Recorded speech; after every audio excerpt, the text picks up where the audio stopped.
हरे कृष्णा। हम सबसे पहले प्रार्थना करेंगे। नहीं है मेरा यह संसार, ना है ये मेरे लिए।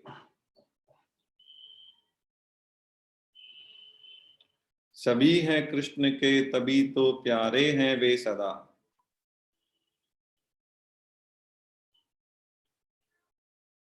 मेरे तो है कृष्ण केवल, दूसरा न कोई।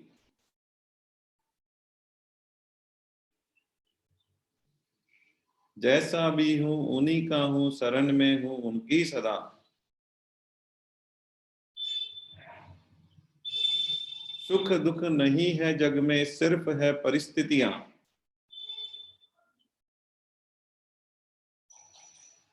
है सभी प्रसाद प्रभु की, लो लगे कृष्ण से सदा।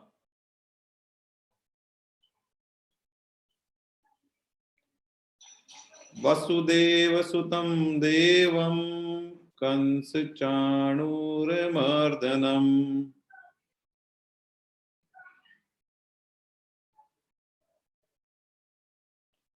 देवकी परमानंदम, कृष्णं वंदे जगद्गुरु।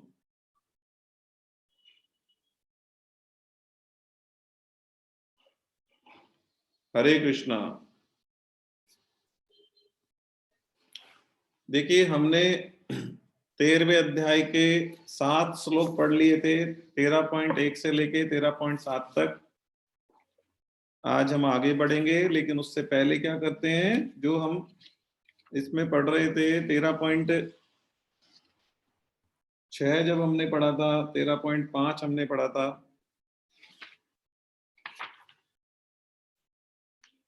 ठीक है, 13.7 हमने पढ़ा था, ठीक है। तो जब 13.7 हमने शुरू किया था, तो उससे पहले एक चर्चा ये हुई हमारे कि शरीर के साथ जो हमारा तादात्म्य है, मतलब हमारा जो लगाव है, हम जो अपने आप को शरीर मानते हैं, हम अपने आप को देह मानते हैं ना, उसको मिटाने के लिए हम क्या करें, साधन बताए थे। 20 साधन है उसको मिटाने के लिए। क्या है? 20 साधन है। तो जो उसको मिटाने के लिए 20 साधन है, उसको मिटाने के लिए जो 20 साधन है, उनकी हम चर्चा कर रहे थे। तो वो आगे के 5 श्लोकों में, मतलब 13.7, 13.8, 9, 10 और 11, ठीक है, 13.7, 8, 9, 10, 11, ये 5 श्लोक में चर्चा है किस चीज की, कि हमारा जो शरीर के साथ में लगाव है, हमारी आसक्ति है, ये कैसे मिटे। इसके ऊपर हमारे को 5 श्लोक दिए गए। तो 13.7 हमने पढ़ा था, हमने इसकी डिटेलिंग बहुत पढ़ ली थी, लेकिन फिर भी मैं पीछे से कनेक्ट करने के लिए एक बार 13.7 को दोबारा से पढ़ दे रहा हूं। 13.7 में हमने देखा था कि भगवान ने बोला, अपने में श्रेष्ठता का भाव न होना, मतलब हमारे में श्रेष्ठता का भाव नहीं होना चाहिए, ठीक है। तो श्रेष्ठता का जो भाव है कि हम बहुत श्रेष्ठ हैं, भाई आप बहुत श्रेष्ठ हैं, यदि ऐसा लगता है तो फिर आप एक काम करें, अपने से जो श्रेष्ठ है उनको देखें और थोड़ा अपना एरिया बढ़ाएं, अपना सोच का दायरा बढ़ाएं। आप श्रेष्ठ हैं, तो पिछली बार भी चर्चा हुई थी कि हो सकता है आप अपने परिवार वालों में कोई चीज ऐसी आती हो जो आपको ही आती है, तो फिर एक काम करें, आप कॉलोनी में देखें, कॉलोनी में भी केवल आपको ही आती है, तो फिर आप अपने गांव में देखें, अपने शहर में देखें, फिर अपने डिस्ट्रिक्ट में देखें, तो आपको पता चलेगा, अरे ये तो बहुत लोग को आती है, फिर मेरे में ऐसा क्या है, ठीक है। फिर आप अपने देश में देखें तो आप बोलेंगे, अरे ये तो लाखों लोगों को आती है। तो वो श्रेष्ठता का भाव जो है वो ना रखें अपने आप में, क्योंकि श्रेष्ठता का भाव रखने से हम अपने आप को फिर शरीर मानते हैं, ठीक है, क्योंकि वो शरीर में ही होती है श्रेष्ठता, जो भी होती है हमारे अंदर जो गुण होता है श्रेष्ठता का, वो शरीर के अंदर ही होता है। तो हम अपने आप को शरीर मानना तब तक बंद नहीं कर पाएंगे जब तक हम अपने आप को श्रेष्ठ मानना बंद नहीं करेंगे। तो भगवान ने पहला साधन बताया कि अपने आप को श्रेष्ठ नहीं माने, दूसरा इसमें बताया दिखावटीपन न होना। इस पे भी डिटेल से चर्चा हो चुकी है, मैं केवल पढ़ दे रहा हूँ, फिर अब आगे वाले आज आज 13.8 से शुरू करेंगे, मैं 13.7 को केवल पढ़ दे रहा हूँ, ठीक है। श्रेष्ठता का भाव नहीं रखें हम, दिखावटीपन नहीं होना, हमें दिखावा नहीं करना है, दिखावटीपन नहीं करना है। अहिंसा, हिंसा पे बहुत डिटेल से चर्चा हुई थी। अहिंसा हमें अपनानी है, क्षमा, ठीक है, सरलता, गुरु की सेवा और बाहर भीतर की शुद्धि, स्थिरता और मन का वश में होना, ये हमें साधन करने की जरूरत है। ठीक है, ये साधन हमें करना है कि हमें श्रेष्ठता का भाव नहीं होना चाहिए, उसको हटाएं हम। दिखावटीपन नहीं होना चाहिए, उसको हटाएं हम।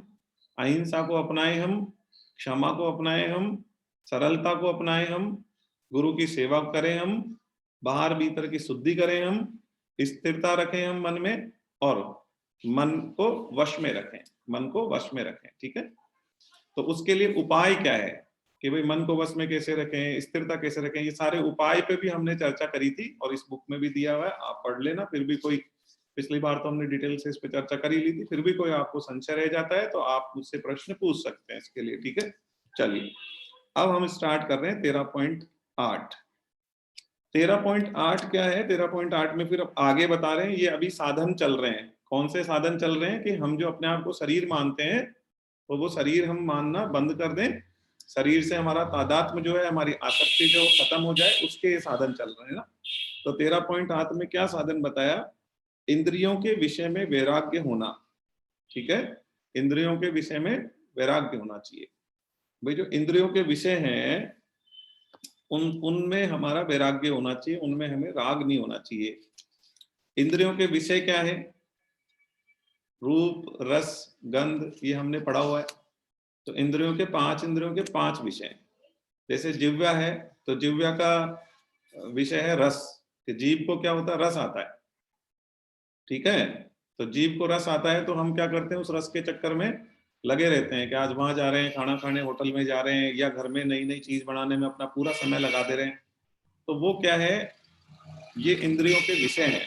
अच्छा, इन इंद्रियों के विषय से कैसे हम छूटे? देखिए, हमें जो कामना जो हम रखते हैं ना, वो केवल हमारी कामना एक ही होनी चाहिए कि इस मनुष्य जीवन का, मानव जीवन का उद्देश्य भगवत प्राप्ति है, बस उसके लिए मिला है ये। इसके अलावा इसका कोई यूज नहीं है। ऐसे तो जानवर भी जी रहे हैं, इतने सारे जानवर है, वो क्या नहीं जी रहे हैं क्या? ठीक है, तो ये जी रहे हैं सब लोग, लेकिन जो मनुष्य जीवन है उसमें ही हमें मोक्ष की और भगवत प्राप्ति हो सकती है। मोक्ष की प्राप्ति हो सकती है, भगवत प्राप्ति हो सकती है, इस मनुष्य जीवन से ही हो सकती है। तो हम इसको व्यर्थ ना करें। तो जो हमारी और कामनाएं होती है कि हम बहुत अच्छा खा लें, हम बहुत अच्छा पहन लें, हम बहुत अच्छा दिख लें, हम बहुत अच्छा ये हो जाए, जो कामनाएं होती है कि हम, जैसे अलग अलग इंद्रियां हैं, तो जीभ जो है उसका रस, उसकी उसकी उसका विषय क्या है? उसका विषय है रस। ठीक है ना। नेत्रों का विषय क्या है? रूप, कि हमें पिक्चर देखनी है, हमें ये देखना है, हमें सीनरी देखनी है, हमें झरना देखना है, हमें नदी देखनी है, हमें फलाना देखना है। तो वो रूप जो है वो नेत्रों का विषय है। ठीक है, ऐसे ही सभी के विषयों पे बहुत डिटेल से ऑलरेडी चर्चा हम कर चुके हैं पिछले श्लोक्स में। ठीक है, पांचों इंद्रियों के पांच विषय होते हैं। तो उन विषयों में हमें, उन विषयों से हम कैसे हटेंगे? जब हम कामना करना बंद कर दें।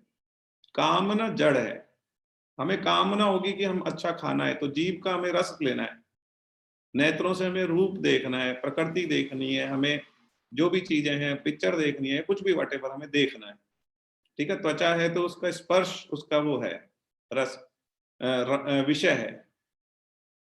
तो हमें मतलब इन सभी विषयों से बाहर निकलने का एक ही तरीका है कि हम कामना नहीं करें। ये भौतिक चीजों की कामना नहीं करें। भौतिक चीजें केवल सुख की प्रतीति है, सुख है नहीं वास्तव में। असली सुख तो क्या है? भगवान की तरफ बढ़ना असली सुख है। जब हम, देखिए मैं आपको एक चीज बता देता हूं, जो भगवान की तरफ बढ़ने का सुख है, और भगवान के साथ में जब आपका सत्संग चलता है, कीर्तन चलता है, और आप जो उसमें जब आपको जो आनंद आता है, एक बार वो आने लग गया ना आपको, तो दुनिया के आपको सारे आनंद फीके लगने लग जाएंगे। आप कीर्तन में कभी बैठे, और जब वहां भगवान का नाम का जो कीर्तन हो रहा होता है, पहले मुझे भी लगता था कि कीर्तन में ऐसे इतना रस कैसे हो सकता है? खाने में तो बहुत रस आता है, कीर्तन में कैसे रस आ सकता है? और बाकी चीजों में बहुत मजा आता है, तो कीर्तन में कैसे मजा आ सकता है? तो मेरे को पहले लगता था ऐसा चीज। लेकिन जब हम कीर्तन में जाने लगे, जब हमने कीर्तन ज्वाइन करा है, तब वास्तव में पता चला कि जितने भी दुनिया में विषय हैं और उनसे आपको जो आनंद की अनुभूति होती है, उन सभी विषयों से ज्यादा आनंद की अनुभूति आपको होगी जब आप भगवान नाम का कीर्तन करेंगे और जाप करेंगे। तो आपको धीरे धीरे धीरे, एकदम एकदम से नहीं होगा, ऐसा नहीं होगा पहले ही दिन हो गया, लेकिन धीरे धीरे धीरे धीरे धीरे धीरे आपको क्या होगा, वो आनंद आपको, उसको हम परमानंद कहते हैं, और वो टेम्परेरी नहीं, वो परमानेंट है। तो आप उसकी तरफ बढ़े। जो यहाँ के जिनको हम सुख मानते हैं वो सब टेम्परेरी हैं। और राम सुखदास जी महाराज ने तो बिल्कुल स्पष्ट कहा है, आप इस चीज को नोट करके रख लें, बिल्कुल नोटेड डाउन, बिल्कुल नोट करके रख लें कि यदि आप सुख भोगेंगे तो आपको दुख भोगना पड़ेगा, आप उसके लिए तैयार रहें बिल्कुल। यदि आप यहाँ के संसार के भौतिक सुख भोगेंगे तो जो जो सुख भोगेंगे उसकी वजह से दुख प्रकट होंगे, आपको दुख भोगना पड़ेगा। बिल्कुल आप स्पष्ट समझ लें इस चीज को, ठीक है। कोई जना खाने में बहुत रस लेता है, चटपटा खाता है और खाता है, तो उसको उससे रिलेटेड कोई बीमारी हो जाती है। इस तरीके से कुछ भी आप कुछ भी काम ऐसा करेंगे जिससे संसार के सुख भोगेंगे ना, तो आपको दुख भोगना पड़ेगा। ये बिल्कुल स्पष्ट लिख लें आप और समझ लें। और ये वास्तव में सुख है भी नहीं, ठीक है ना। ये हमें लगता है क्योंकि हमारी जो इंद्रियां हैं ना उनको आनंद आता है, इसलिए हमें लगता है कि ये सुख है। तो वास्तव में परमानंद तो क्या है, भगवान की तरफ बढ़ने में ही है। और आपको आनंद आने भी लग जाएगा जब आप धीरे धीरे धीरे धीरे इसमें कंटिन्यूअस लगे रहेंगे, प्रयासरत रहेंगे, तब आपको आनंद आने भी लग जाएगा। मुझे भी पहले ऐसा लगता था कि ये हो नहीं सकता, ये तो ऐसे ही बेकार की बात है, कोई मतलब नहीं है। जो बाकी चीजों में रस आता है, जो इंद्रियों में आनंद आता है, खाने पीने पहनने घूमने में जो आनंद आता है, वो आनंद कोई ऐसे बैठ के भजन करने में कैसे आ सकता है, तो कीर्तन में कैसे आ सकता है, मुझे पहले ऐसा लगता था। लेकिन जब वास्तव में घटित हुआ तो हमें पता चला कि नहीं, इसमें आनंद जो है वो इतना आनंद है, इतना आनंद है, इतना आनंद है कि संसार की किसी भी भौतिक वस्तु में या किसी भी वस्तु में, व्यक्ति में, क्रिया में किसी तरीके का ऐसा आनंद नहीं हो सकता जो भगवान के भजन कीर्तन में और जप में, इनमें जो आनंद होता है वो किसी में नहीं हो सकता। 1 मिनट, मेरा एक इंपॉर्टेंट कॉल है।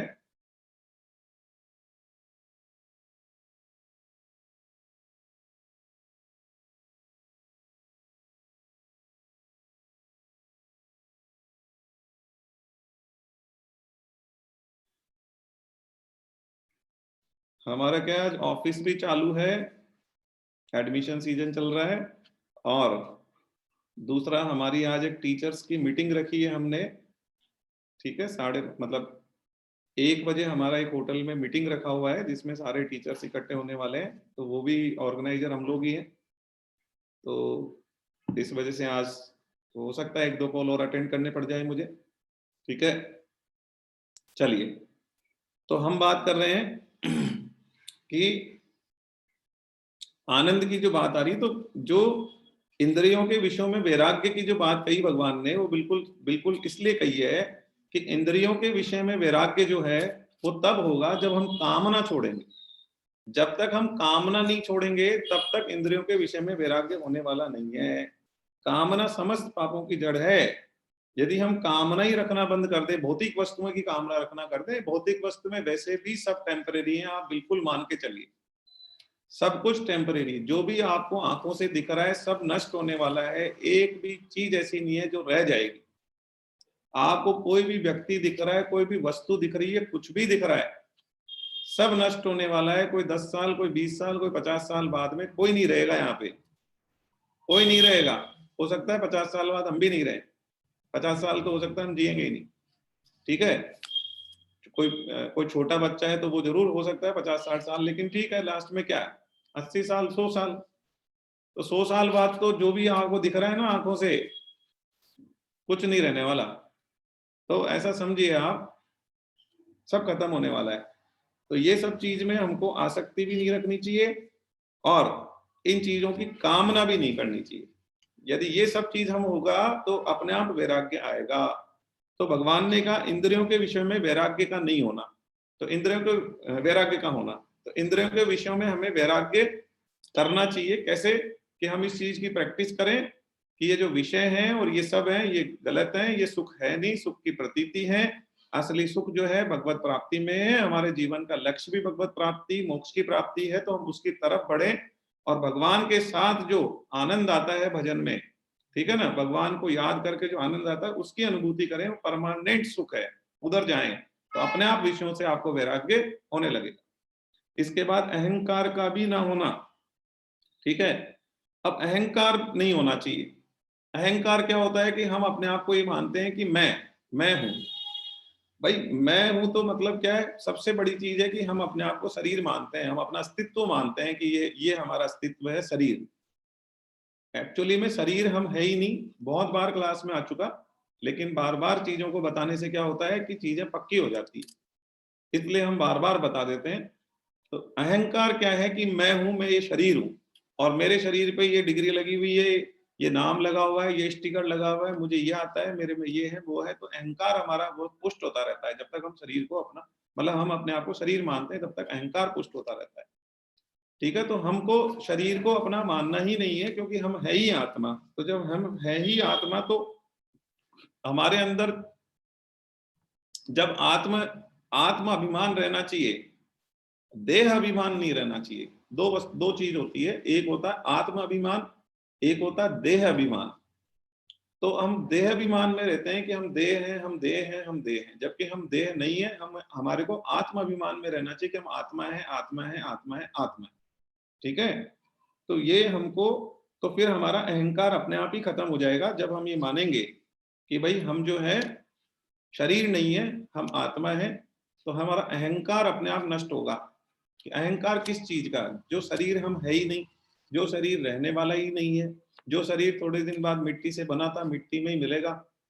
ये 5 तत्व हैं, अलग अलग उड़ जाएंगे। हमारे शरीर में पानी है ना, पानी पानी में उड़ जाएगा हवा में, ठीक है। हमारे शरीर में हवा है, हवा हवा में मिल जाएगी। हमारे शरीर में मिट्टी है, मिट्टी मिट्टी में मिल जाएगी। तो क्या बचेगा, कुछ भी नहीं बचेगा, ठीक है। तो अहंकार किस चीज का अहंकार, ठीक है। तो अहंकार नहीं करना चाहिए। और भगवान ने कहा जन्म मृत्यु वृद्धावस्था व्याधियों में दुख रूप दोषों को बार बार देखना। देखो जन्म मृत्यु जरा व्याधि, जन्म मृत्यु जरा व्याधि, ये 4 जो है महान दुख हैं, महान दुख है। 4 महान दुख कौन से हैं? जन्म मृत्यु जरा व्याधि। तो जन्म में दुख क्या है कि जब आप जैसे बच्चा होता है, तो जब 3 महीने का होता है पेट में, तब उसमें जान आ जाती है। और उसको जो है 9 महीने का होता है तब वो बाहर आता है। तो 6 महीने तक उसको कहाँ रहना पड़ता है? एक कोठरी में बंद रहना पड़ता है। और उसको बहुत ज्यादा तकलीफ भी होती है अंदर, और जब उसको बाहर निकालते हैं तब भी उसको बहुत प्रॉब्लम होती है। तो इस तरीके से ये जो जन्म है ना, ये कोई सुख की प्रक्रिया नहीं है, ये बहुत दुख पाके जन्म होता है, ठीक है। ऐसे ही जो मृत्यु है, मृत्यु भी कोई, मतलब मृत्यु जब होती है तो व्यक्ति उस टाइम भी, उसको 1000 बिच्छुओं ने एक साथ डंक मारो, इतना दर्द होता है जब उसके प्राण निकलते हैं ना। तो मृत्यु जो है वो भी महान दुख है। और जरा या वृद्धावस्था, ये भी दुख है। कैसे कि हमारा शरीर धीरे धीरे धीरे धीरे जर्जर होगा, जर्जर होता जाएगा। एक एक चीज हमारी जो है जर्जर होती जाएगी। मतलब जर्जर का मतलब तो आप समझते हैं कि धीरे धीरे धीरे धीरे डाइल्यूट होती जाएगी, धीरे धीरे धीरे धीरे खत्म होती जाएगी, ठीक है। फिर आंखें काम करना, आंखें जर्जर होगी तो आंखें काम करना बंद कर देगी। फिर दांत जर्जर होंगे तो दांत निकल जाएंगे सारे, आंतें बाहर आ जाएगी, शरीर सूख जाएगा, त्वचा सिकुड़ जाएगी। वृद्ध व्यक्तियों की देखी होगी ना आपने, त्वचा सिकुड़ जाती है। तो ये सब ऐसा जर्जर हमारा शरीर हो जाएगा। तो कैसे हम लगेंगे? बिल्कुल वैसे लगने लग जाएंगे, डाउन बिल्कुल लगने लग जाएंगे, धीरे धीरे डाउन होते जाएंगे, ठीक है। तो ये जो वृद्धावस्था है, और इसमें 50 तरीके की हमारे को क्या हो जाएगी, बीमारियां हो जाएंगी, बहुत सारी बीमारी। कभी कहाँ कभी कहाँ, कभी कोई बीमारी, कभी बीपी हो गया, शुगर हो गया, हार्ट की प्रॉब्लम, लीवर की, किडनी की, पता नहीं कितनी दुनिया भर की बीमारियां हैं। तो बहुत सारी बीमारियां हमें जकड़ लेगी, तो कितना दुख होगा उसमें कि यहाँ दर्द हो रहा है, वहां दर्द हो रहा है, इसमें तकलीफ हो रही है, उसमें तकलीफ हो रही है। तो आप समझिए ये महान दुख है। तो भगवान ने ये क्यों कहा कि आप जो अपने आप को देह मानते हैं ना, इससे बाहर आना है आपको। तो इन दुखों को बार बार देखो कि मुझे ये जो देह है ना, ये कोई सुख नहीं है मुझे। तो भगवत प्राप्ति करनी है और इसमें बार बार जन्म मृत्यु में नहीं पड़ना है, मोक्ष की प्राप्ति करनी है। क्योंकि जन्म मृत्यु होगी, भाई जन्म होगा तो फिर व्याधि भी होगी और जरा भी होगी, मतलब वृद्धावस्था भी आएगी और व्याधियां भी आएगी।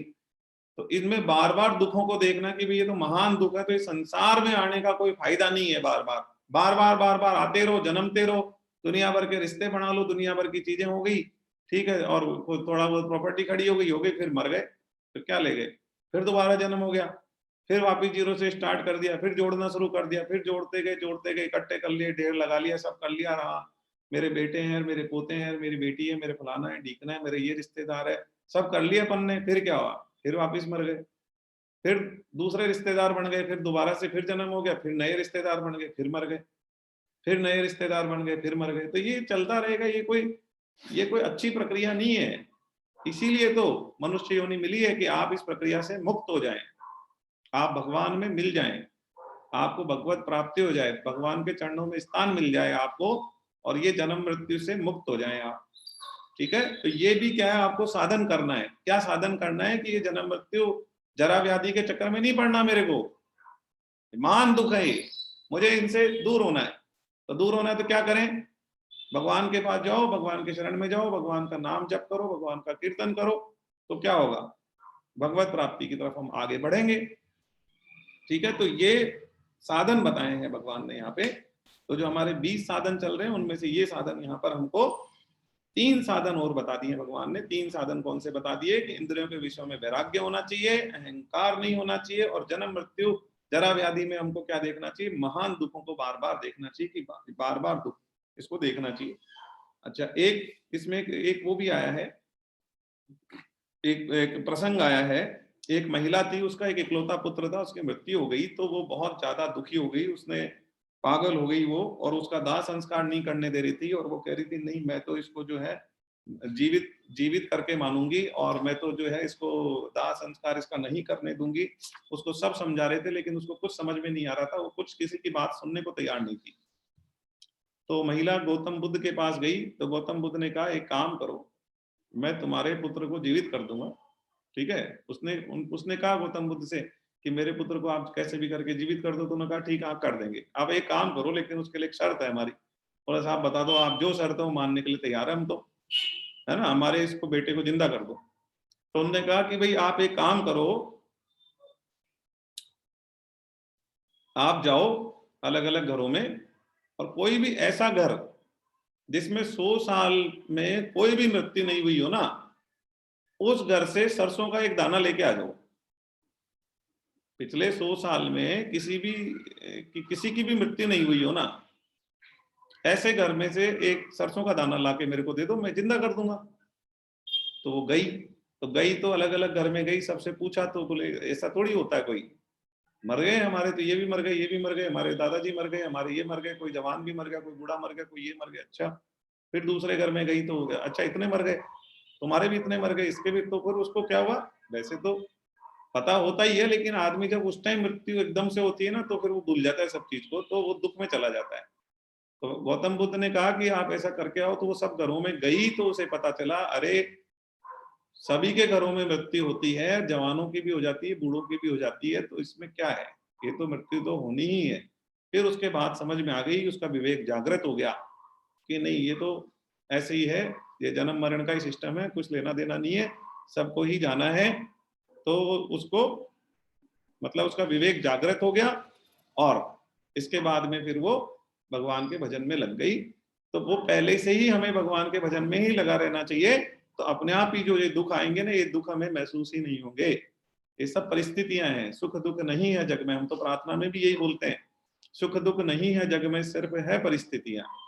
ये तो परिस्थितियां होती है, परिस्थिति को हम दुख माने, सुख माने, उसको देखकर हम दुखी हो सुखी हो, ये हमारे ऊपर होता है।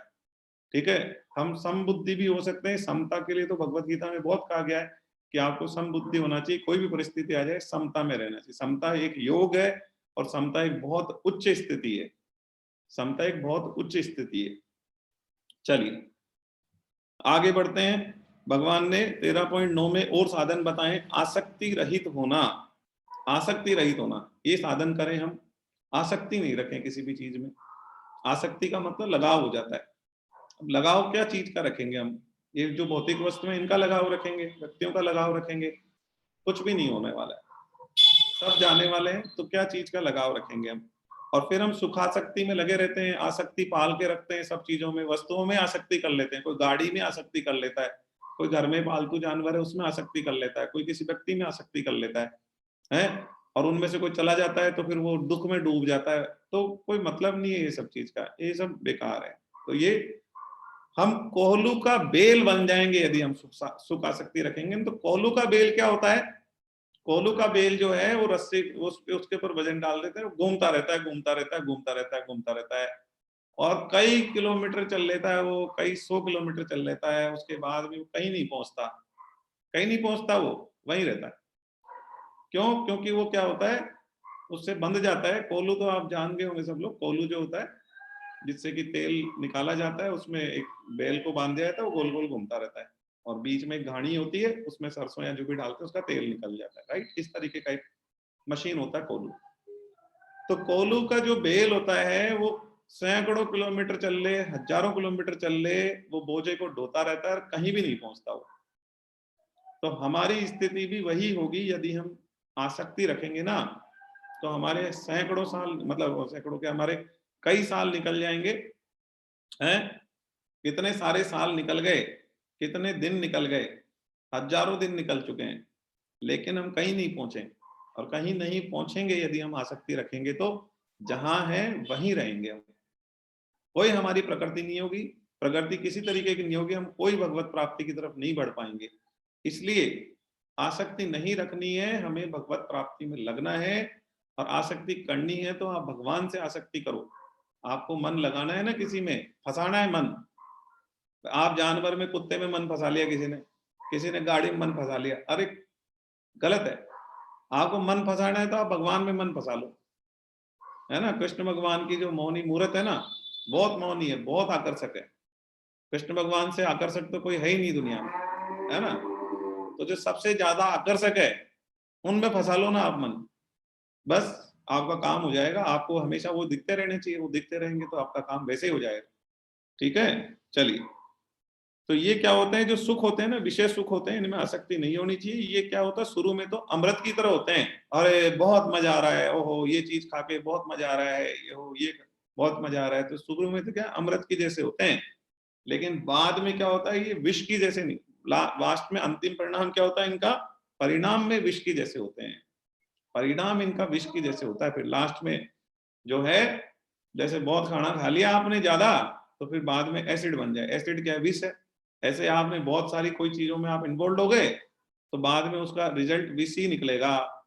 तो ऐसे जो हम सुखासक्ति में नहीं लगे, तो उपाय ये है कि हम विषय सुख भोगें तो पहले समझ लें कि शुरू में तो ये अमृत की जैसे लगेगा, लेकिन लास्ट में जहर बन जाएगा ये।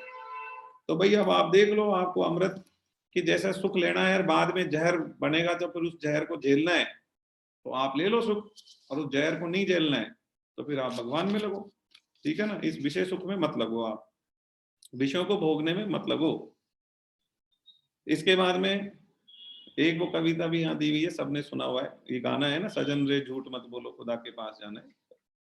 अच्छा, अब आगे बढ़ते हैं।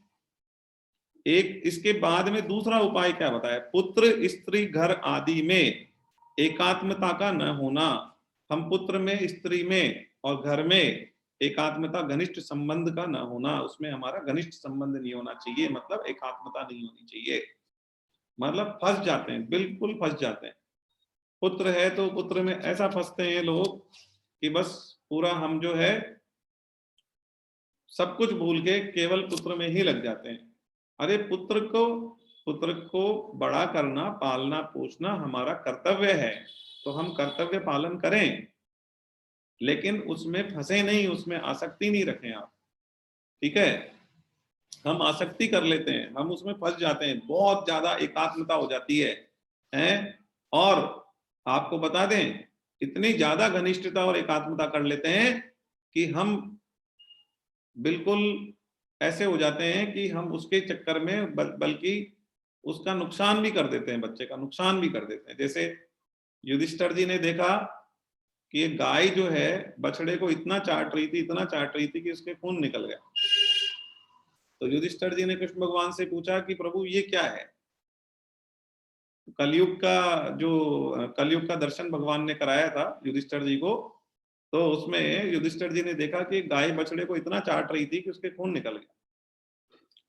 तो कृष्ण भगवान ने कहा युधिष्ठिर ये कलयुग है, कलयुग में क्या होगा, इतना लोग प्यार करेंगे, इतना प्यार, इतनी एकात्मता कर लेंगे, इतनी एकात्मता कर लेंगे, इतनी घनिष्ठता कर लेंगे कि वो बच्चे का या जो भी अपना घनिष्ठ है उसका नुकसान कराएंगे, फायदा नहीं होगा, वो उसको कमजोर बना देंगे, उसी को नुकसान करा देंगे, होगा यही अंत में। तो उसमें घनिष्ठता नहीं रखनी है। और आपको बता दूं, आपका यदि किसी चीज में, जैसे पुत्र है, स्त्री है, किसी में भी मन यदि आपका फंस रहा है, बहुत ज्यादा घनिष्ठता हो रही है, तो एक काम करो आप, उसका उपाय ये है कि आप उनकी सेवा करना शुरू कर दो। सेवा करो आप, खूब सेवा करो आप, ठीक है। तो आपको सेवा लेनी ही नहीं है, आप सेवा करो। तो आप जब सेवा उनकी करे जाओगे, खूब सेवा करो आप, तो आपकी जो घनिष्ठता है धीरे धीरे निस्वार्थ सेवा में परिवर्तित हो जाएगी, और निस्वार्थ सेवा में परिवर्तित होगी तो आपका कर्तव्य भी पूरा हो जाएगा, और आप उन चीजों में फंसोगे भी नहीं, ठीक है। और ये तो पहले ही अपने विवेक को तो आप जागृत रखो ही, हम ऑलरेडी बात कर ही चुके हैं कि भाई सब चीज खत्म होने वाली तो है ही एक न एक दिन है, सब चीज जानी है।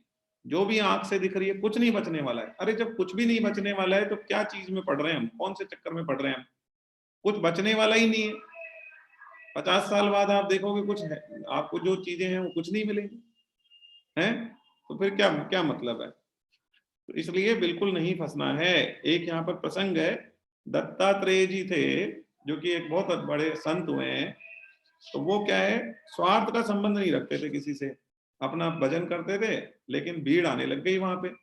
अब भीड़ आने लग गई तो उनका जो है भजन में दिक्कत होने लगी उनको, तो वो क्या करे, एकांत ढूंढने लग गए। तो एकांत ढूंढते ढूंढते वो वहां चले गए, क्या बोलते हैं, गिरनार पर्वत है, वहां चले गए। गिरनार पर्वत जो है शेरों से भरा हुआ जंगल था। अब शेरों से भरा हुआ जंगल था तो उसमें ऊपर पर्वत के ऊपर जाके बैठ गए, ठीक है। लेकिन क्या, और वहां जाने के लिए 11,000 सीढ़ियां थी, 11,000 सीढ़ियां चढ़ के जाना पड़ता था। तो 11,000 सीढ़ियां थी, तो वहां चढ़ के जाना पड़ता था। लेकिन लक्ष्मी जी ने क्या करा, गांव वालों को स्वप्न दिया। क्या स्वप्न दिया कि वहां पर दत्तात्रेय जी हैं ऊपर, तो वहां जाओ। तो गांव वालों ने क्या करा, गांव वाले वहां भी पहुंचने लग गए। अब जब गांव वाले वहां पहुंचने लग गए तो फिर क्या हुआ, वहां राजा भी पहुंच गया। गांव के राजा को पता चला कि ऐसे संत बैठे हैं, तो राजा भी पहुंच गया, और एक जो ताम्र पत्र होता है उस पे अपना राज्य लिख के और दत्तात्रेय जी को दे दिया कि दत्तात्रेय जी ये राज्य आपका है, आप संभालो। तो दत्तात्रेय जी ने कहा कि साहब मेरे को क्या लेना देना राज्य से, मैं संत हूं, मैं क्या करूंगा राज्य का। नहीं साहब, बहुत आग्रह किया उन्होंने। तो दत्तात्रेय जी ने कहा चलो ठीक है, राज्य मेरा है, लेकिन मैं तुम्हें वहां का प्रधानमंत्री बनाता हूँ, ठीक है, और तुम मेरे प्रधानमंत्री बन के चलाओ राज्य। कुल मिला के उनको किसी से कोई लेना देना नहीं था, चाहे गांव वाले आए उनकी सेवा करने आए नहीं आए हैं, उनको पैसा मिले, धन मिले, राज्य मिले नहीं मिले, सब छोड़ के बैठे हैं। तो ये वास्तविकता क्या है कि सब कुछ छोड़ के बैठना ही सबसे बढ़िया चीज है, ठीक है। तो संत है उनका ठीक है, वो उनके कर्तव्य जो भी है उन्होंने पूरे करे हैं नहीं करे, लेकिन भगवत गीता हमें हमेशा ये कहती है कि आप अपने कर्तव्य का पालन करें, और उसके बदले में आप कुछ नहीं चाहें। उसके बदले में ये नहीं सोचें कि मेरे पुत्र है तो ये बड़ा होगा तो मेरा ध्यान रखेगा। अरे पुत्र का आप पालन पोषण करो, वो आपका कर्तव्य है, लेकिन जब बड़ा हो जाए तब उससे फिर ये मिल जाए वो हमारा ध्यान रखेगा, ये सब मत करो आप। पत्नी हमारी सेवा करे, क्यों करे सेवा, आप करो ना पत्नी की सेवा, ठीक है। तो आप जो है वो सब चक्कर में ना पड़े, ठीक है। तो एक्चुअली क्या है कि सेवा जो है वो आपको करनी है, जिससे आपका ज्यादा घनिष्ठ संबंध बन गया ना, उसकी आप सेवा करना शुरू कर दो, तो क्या होगा, आपका जो संबंध है वो निस्वार्थ सेवा में बदल जाएगा, ठीक है।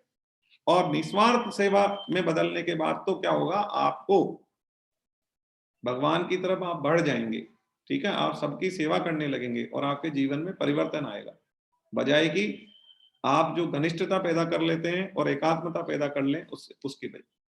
इसके बाद भगवान ने साधन बताया, अनुकूलता प्रतिकूलता की प्राप्ति में चित्त का नित्य सम रहना। समता एक, अभी भी बात करी थी हमने, समता एक ऐसी स्थिति है कि समता को योग कहा है भगवान ने। 2.48 में तो आया था ना, तो 2.48 में जब हमने पढ़ा था श्लोक, तो सिद्धयो असिद्धयो समो भूत्वा समत्वम योग उच्यते, मतलब सिद्धि असिद्धि मतलब सफलता असफलता में सिद्धयो असिद्धयो समो भूत्वा, सबको समान समझो, समत्वम योग उच्यते, इसी को समता योग कहते हैं। तो भगवान 2.48 में भी बोले हैं इस चीज पे, यहाँ पर भी बोल रहे हैं कि समता रखनी है, ठीक है, किसी भी परिस्थिति में समता रखनी है। आगे बढ़ते हैं हम 13.10। 13.10 में भगवान कह रहे हैं मुझ में अनन्य योग के द्वारा अव्याभिचारिणी भक्ति का होना। भगवान के साथ हम अव्याभिचारिणी भक्ति करें। अव्याभिचारिणी क्या होता है?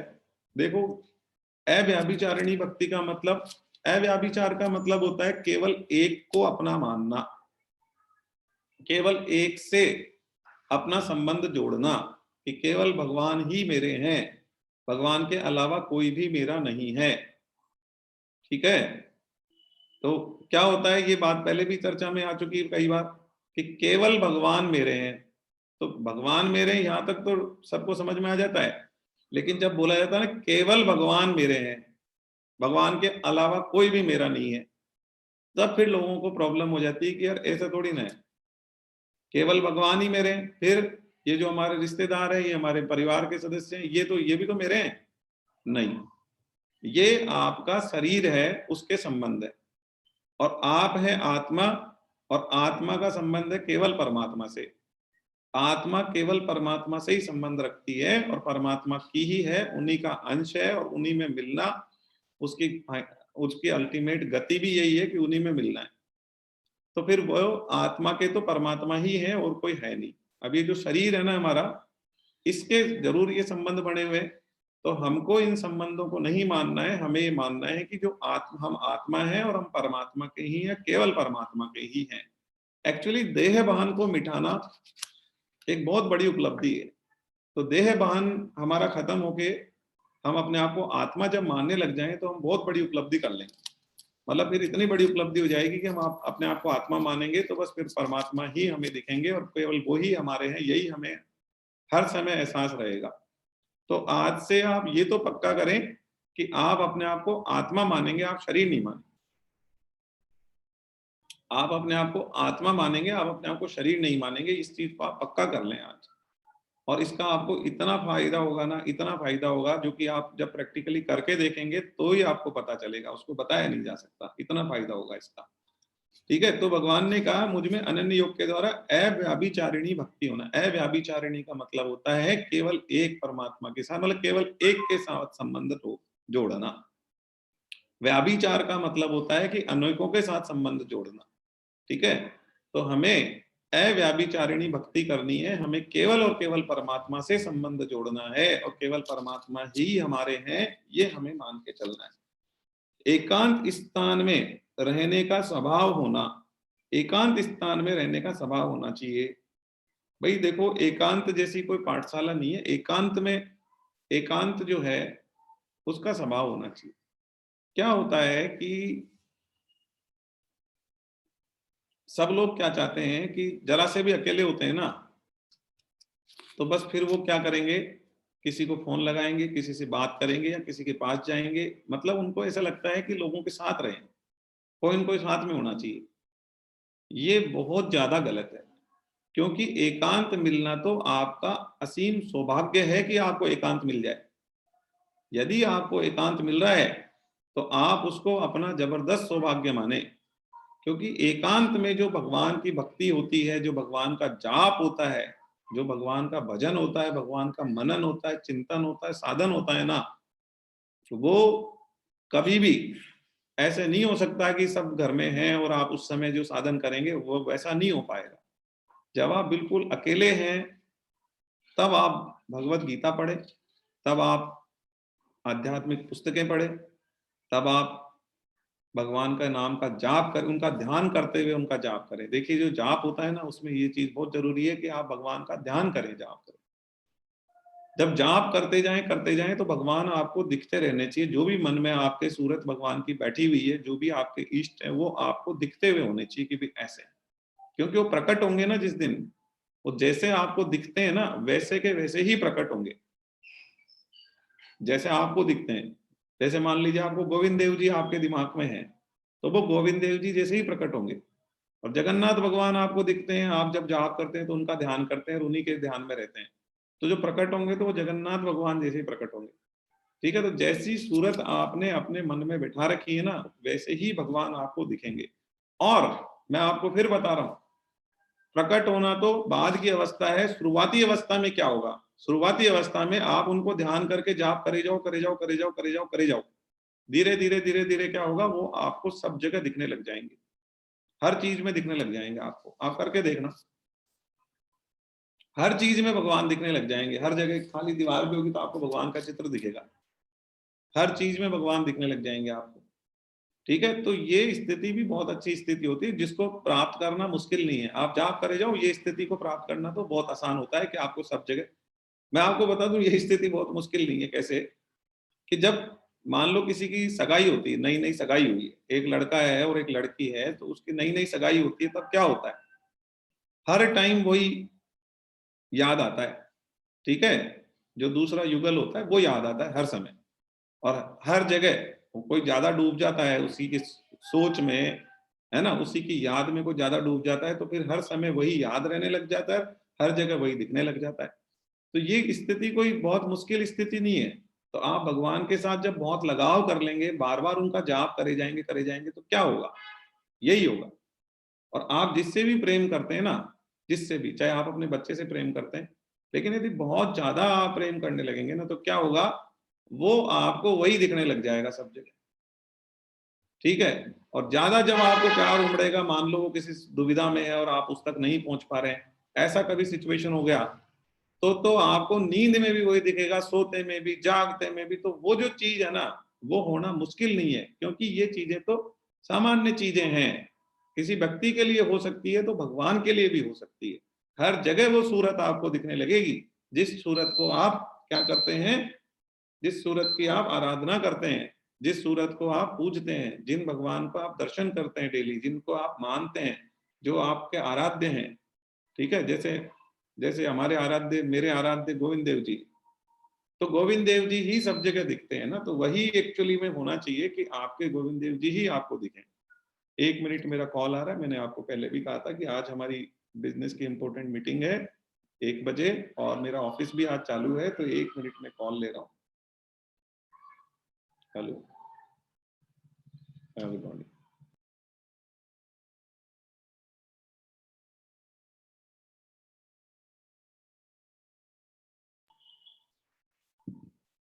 हाँ जी, तो आपको क्या है, सब जगह भगवान दिखने चाहिए। तो एकांत जो है, उसका, उसमें रहने का स्वभाव होना चाहिए, एकांत में रहना आपको अच्छा लगना चाहिए। जबकि आजकल क्या सिचुएशन में है कि एकांत आदमी को खराब लगता है। जैसे एकांत होता है तो टीवी चला लेता है, मोबाइल चालू कर देता है, या किसी से बात करना शुरू कर देता है, या किसी के पास चला जाता है। मतलब इस तरीके की एक्टिविटी करता है वो, जिससे कि उसका एकांत वो खुद ही खत्म कर लेता है। अरे भाई, एकांत तो सौभाग्य है आपका, आपको एकांत मिल रहा है, ये आपका सौभाग्य है। क्योंकि कई जगह तो ऐसी स्थिति बनती ही नहीं है कि एकांत मिले। ऑफिस में जाओ, दिन भर बहुत सारे लोग होते हैं, फिर घर पे आओ तो बहुत सारे लोग परिवार के सदस्य होते हैं और होते हैं, तो कोई एकांत मिलना ही नहीं, मिलना मुश्किल हो जाता है। तो आप, यदि किसी व्यक्ति को एकांत मिल रहा है, ठीक है, तो बहुत अच्छी बात है। अच्छा, किसी को एकांत नहीं मिल रहा है परिवार के सदस्य हैं घर में, तो भी वो एकांत तक पहुंच सकता है। कैसे, आप देखो घर में जो बाकी सदस्य हैं उनकी क्या दिनचर्या है।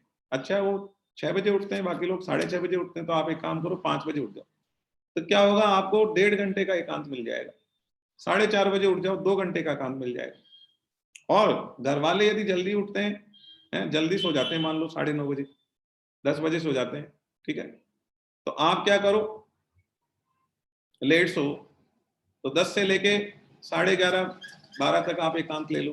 तो एकांत तो ले लो, यदि नहीं मिल रहा है तो एकांत लो आप। उससे क्या है, भगवान की आराधना करो, उसमें भगवान का जाप करो, भगवान का मनन करो, चिंतन करो, स्वाध्याय करो, भगवत गीता का अध्ययन करो, आध्यात्मिक पुस्तकों का अध्ययन करो, भागवतम का अध्ययन करो। आप देखो आपके जीवन में जमीन और आसमान का परिवर्तन आ जाएगा। आप करके तो देखो एक बार, आप करो ना इसको, एकांत का प्रयोग करके देखो। आप भगवान की तरफ इतनी तेजी से बढ़ेंगे, जैसे रॉकेट आसमान में बढ़ता है ना, उतनी द्रुत गति से आप भगवान की तरफ बढ़ेंगे। ठीक है, तो एकांत भगवान कह रहे हैं एक साधन है। एकांत स्थान में रहने का स्वभाव होना चाहिए आपका, एकांत का स्वभाव बनाओ आप, और एकांत में फिर भगवत प्राप्ति की तरफ बढ़ो। भगवान के आप साधन करो, स्वाध्याय करो, भजन करो, नाम जप करो। चलिए, जन समुदाय में प्रीति का न होना।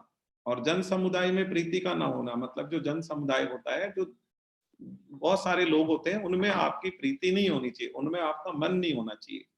ठीक है, मन तो केवल भगवान में ही होना चाहिए। कई लोग क्या होते हैं, बहुत सारे लोगों से कनेक्शन बना लेते हैं, बहुत सारे लोगों से जानकारी बना लेते हैं, बहुत सारे लोगों से, अब कभी किसका फोन आ रहा है, कभी किससे बात हो रही, कभी क्या हो रहा है, कभी क्या हो रहा है, उस तरीके की सिचुएशन उनके साथ क्रिएट हो जाती है। ठीक है भाई, आपका यदि बिजनेस है तो ठीक है, आपका एक सिस्टम है, ठीक है, कि आप 9 बजे बाद फोन नहीं उठाते, ठीक है, या आप मान लो पॉसिबल है आपके लिए कि संडे को फोन नहीं उठाते, तो ठीक है। उस तरीके का कोई सिस्टम जनरेट करो जिससे कि आप जन समुदाय से बहुत ज्यादा कनेक्टेड ना रहो, और बहुत ज्यादा उसमें आपकी प्रीति नहीं होनी चाहिए, आपका मन फंसा हुआ नहीं होना चाहिए। ठीक है, भगवान में मन लगाओगे तो अपने आप ही क्या होगा, जो जन समुदाय, और देखो आप इसके लिए बहुत, जो ये बहुत जबरदस्त लिखा है पुस्तक में, और ये वास्तविकता भी है। देखो क्या होता है, हम क्या है, फालतू की चीजों में बहुत अपना समय बर्बाद करते हैं। हमें तो क्या है ना, अमेरिका में क्या हो रहा है ना, इसकी भी खबर चाहिए। अखबार पढ़ रहे हैं, न्यूज चैनल देख रहे हैं, यहाँ ये हो गया, वहां ये हो गया, वहां बम फूट गया, यहाँ पे ये आ गया, वहां पे, अरे कोई जरूरत नहीं है, कोई जरूरत नहीं है। एक व्यक्ति है, उसने पिछले 15 दिन अमेरिका में क्या हुआ उसको उसने नहीं पता करा, तो क्या फर्क पड़ गया उसके, कुछ भी फर्क नहीं पड़ा। तो नहीं फर्क पड़ता है। आपके काम की कोई चीज होगी तो आपका कोई साथी या कोई सदस्य या कोई भी व्यक्ति आपको बता देगा कि अमेरिका में ये बहुत बड़ी चीज चल रही है, तो बता देगा, तो ठीक है, नहीं बताएगा तो भी कोई फर्क नहीं पड़ने वाला।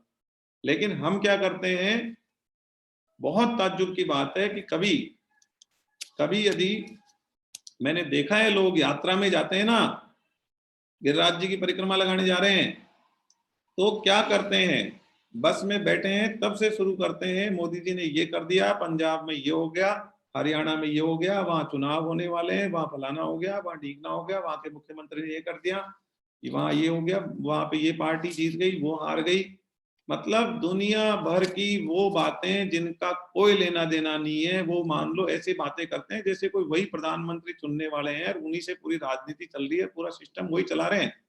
अरे अदरवाइज तो पता नहीं, उनको नॉलेज नहीं हो तो पता नहीं क्या ही हो जाएगा। इस तरीके से करना, आप बताइए कहाँ की समझदारी है। इन चीजों के लिए हम यात्रा में जाते हैं क्या? लेकिन यात्रा में जा रहे हैं, परिक्रमा कर रहे हैं, तो भी इसी तरीके की बातें। तो मैं तो कह रहा हूं, यदि आप ऐसे ग्रुप में यात्रा में जा रहे हैं ना, तो मत जाइए आप। इससे बढ़िया तो आप घर पे बैठ के भगवान का भजन कर लें। अरे आप यात्रा में जाएं तो ये सब फालतू बातें करने के लिए थोड़ी जाएंगे। आप अपनी माला लेके जाएं, और यात्रा में जब तक रहे ना, माला करते रहें, केवल भगवान के नाम का जप करते रहें। ठीक है, और भगवान का ध्यान करते रहें, और जो आपके आराध्य हैं उनके दर्शन आपको होते रहें। तो आपने जो अपने व्यापार से या अपने समय, परिवार से जो समय निकाला है यात्रा के लिए, उसका सदुपयोग तब हो पाएगा। और यात्रा में जो दर्शन का लाभ होता है, तो वास्तविक लाभ भी आपको तभी हो पाएगा जब आप नाम जप करते हुए, कीर्तन करते हुए, भजन करते हुए और यात्रा कर रहे हैं। तो इस तरीके की जो ये जन समुदाय, दुनिया भर की जो जानकारियां जुटाना, अड़ोस पड़ोस में क्या हो रहा है अपडेट। अब हमारे पड़ोसी के घर में क्या हुआ हमें नहीं पता, पिछले 5 साल से मान लो हम यहाँ रह रहे हैं, 2014 में इस मकान में शिफ्ट हुए, 7 साल से हम इस मकान में रह रहे हैं, हमें पता नहीं है कि हमारे कॉमन वॉल है, पीछे वाले मकान में क्या हो रहा है। 7 साल से हमें नहीं पता, तो हो रहा होगा, क्या लेना देना है। और 10 मकान छोड़ के क्या हो रहा है, उससे तो बिल्कुल ही कोई लेना देना नहीं है। और 20 मकान, लेकिन कई लोगों का क्या होता है, अच्छा ये हो गया क्या, अरे बताओ बताओ क्या चल रहा है, कहाँ चल रहा है। अरे भाई, आप बहुत अपडेट रखना चाहते हैं अपने आप को, फिर क्या आ जाएगा, आप बहुत नॉलेजेबल हो गए, आपको पता है कौन से मकान में क्या चल रहा है और किसके घर में क्या चल रहा है। यही कहना चाह रहे हैं भगवान कृष्ण भगवान, यही कहना चाह रहे हैं कि जन समुदाय में प्रीति मत रखो। अरे प्रीति रखनी है तो भगवान में रखो, आपको अपना मन लगाना भगवान में रखो, इन सब चीजों में कुछ लेना देना नहीं है।